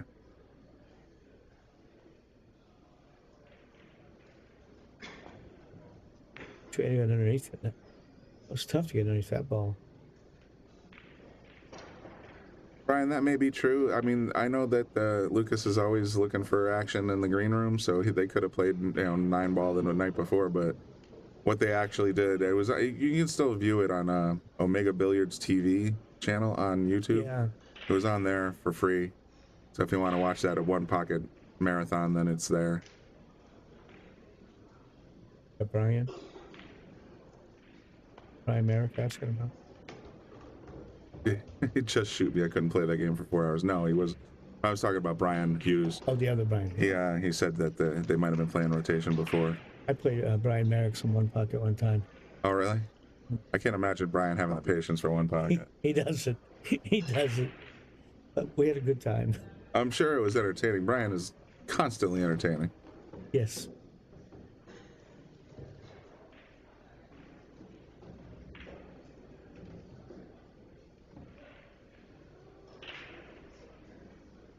People in the comments section saying this is over. Well, it's not over till the fat lady sings, and that 6 ball can still trip you up a little bit. It could be with that 9, I think. It looks like if you can stop it dead, but it might, if there's an angle at all, then he's got to worry about the 9 or the 8, depending on the angle. Yeah, Gorst lost.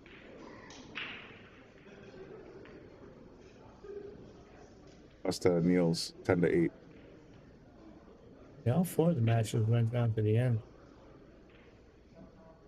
I wouldn't expect a lot of blowouts in this No. stage of the match. Or stage of the tournament, rather. especially taking turns breaking.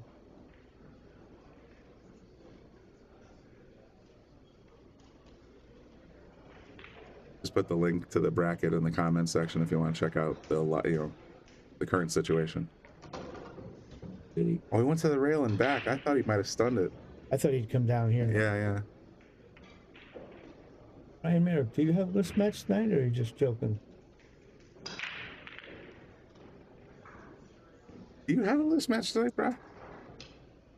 Only there was a way I could go to a website and find out right now.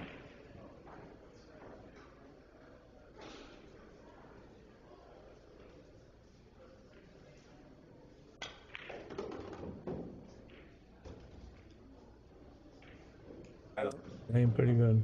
Yeah, there's nothing scheduled. He's kind of pulling our chain a little bit. Usually they don't do list matches on Thursday nights because on Thursday nights the tables are all full. Brian was just joking. He's just being a Brian. Begs me to bring my wife because he tries to get her drunk. Oh, what's that say about Brian? Or your wife? Or my wife. It's a pick 'em there. All right, guys. It looks like this the fat lady is warming up here. We're gonna see Wiktor take this down. Digital Pool's already spoiled it for us on the scoreboard, of course.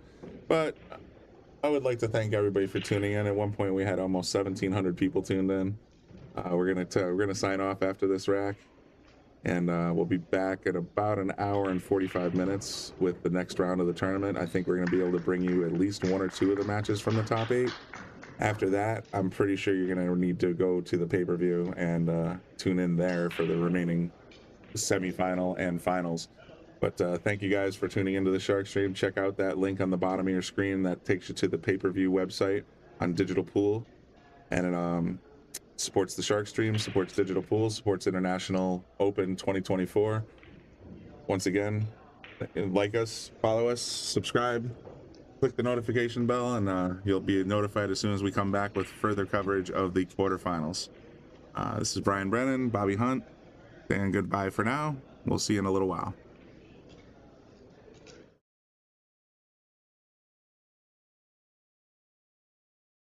We want to give a shout out to all of our sponsors here on the Shark Stream. You have Connecticut APA, Sigma Wear, Agency One Group, Jacoby Custom Cues, Women in Pool, Mabel's Tables at Michael's Deli, NM Billiard Sales and Service, 11 Hall Avenue, Wallingford, Connecticut, KM Maintenance, JT's Pool Cue Repair, Salotto App, Mark Anthony Home Improvements, Tommy's Tattoo Supply, Jimmy's Auto Service, Joe Master Billiards, Aramith Balls, Organic Tattoo, Vaculease, Tweeden Fiber Corp, Harriman Real Estate, Pool Table Magic, Ben Strong, K. Morgan, Man Cave Memories, and of course, Viking Cues, Simonis Cloth, and Andy Gow.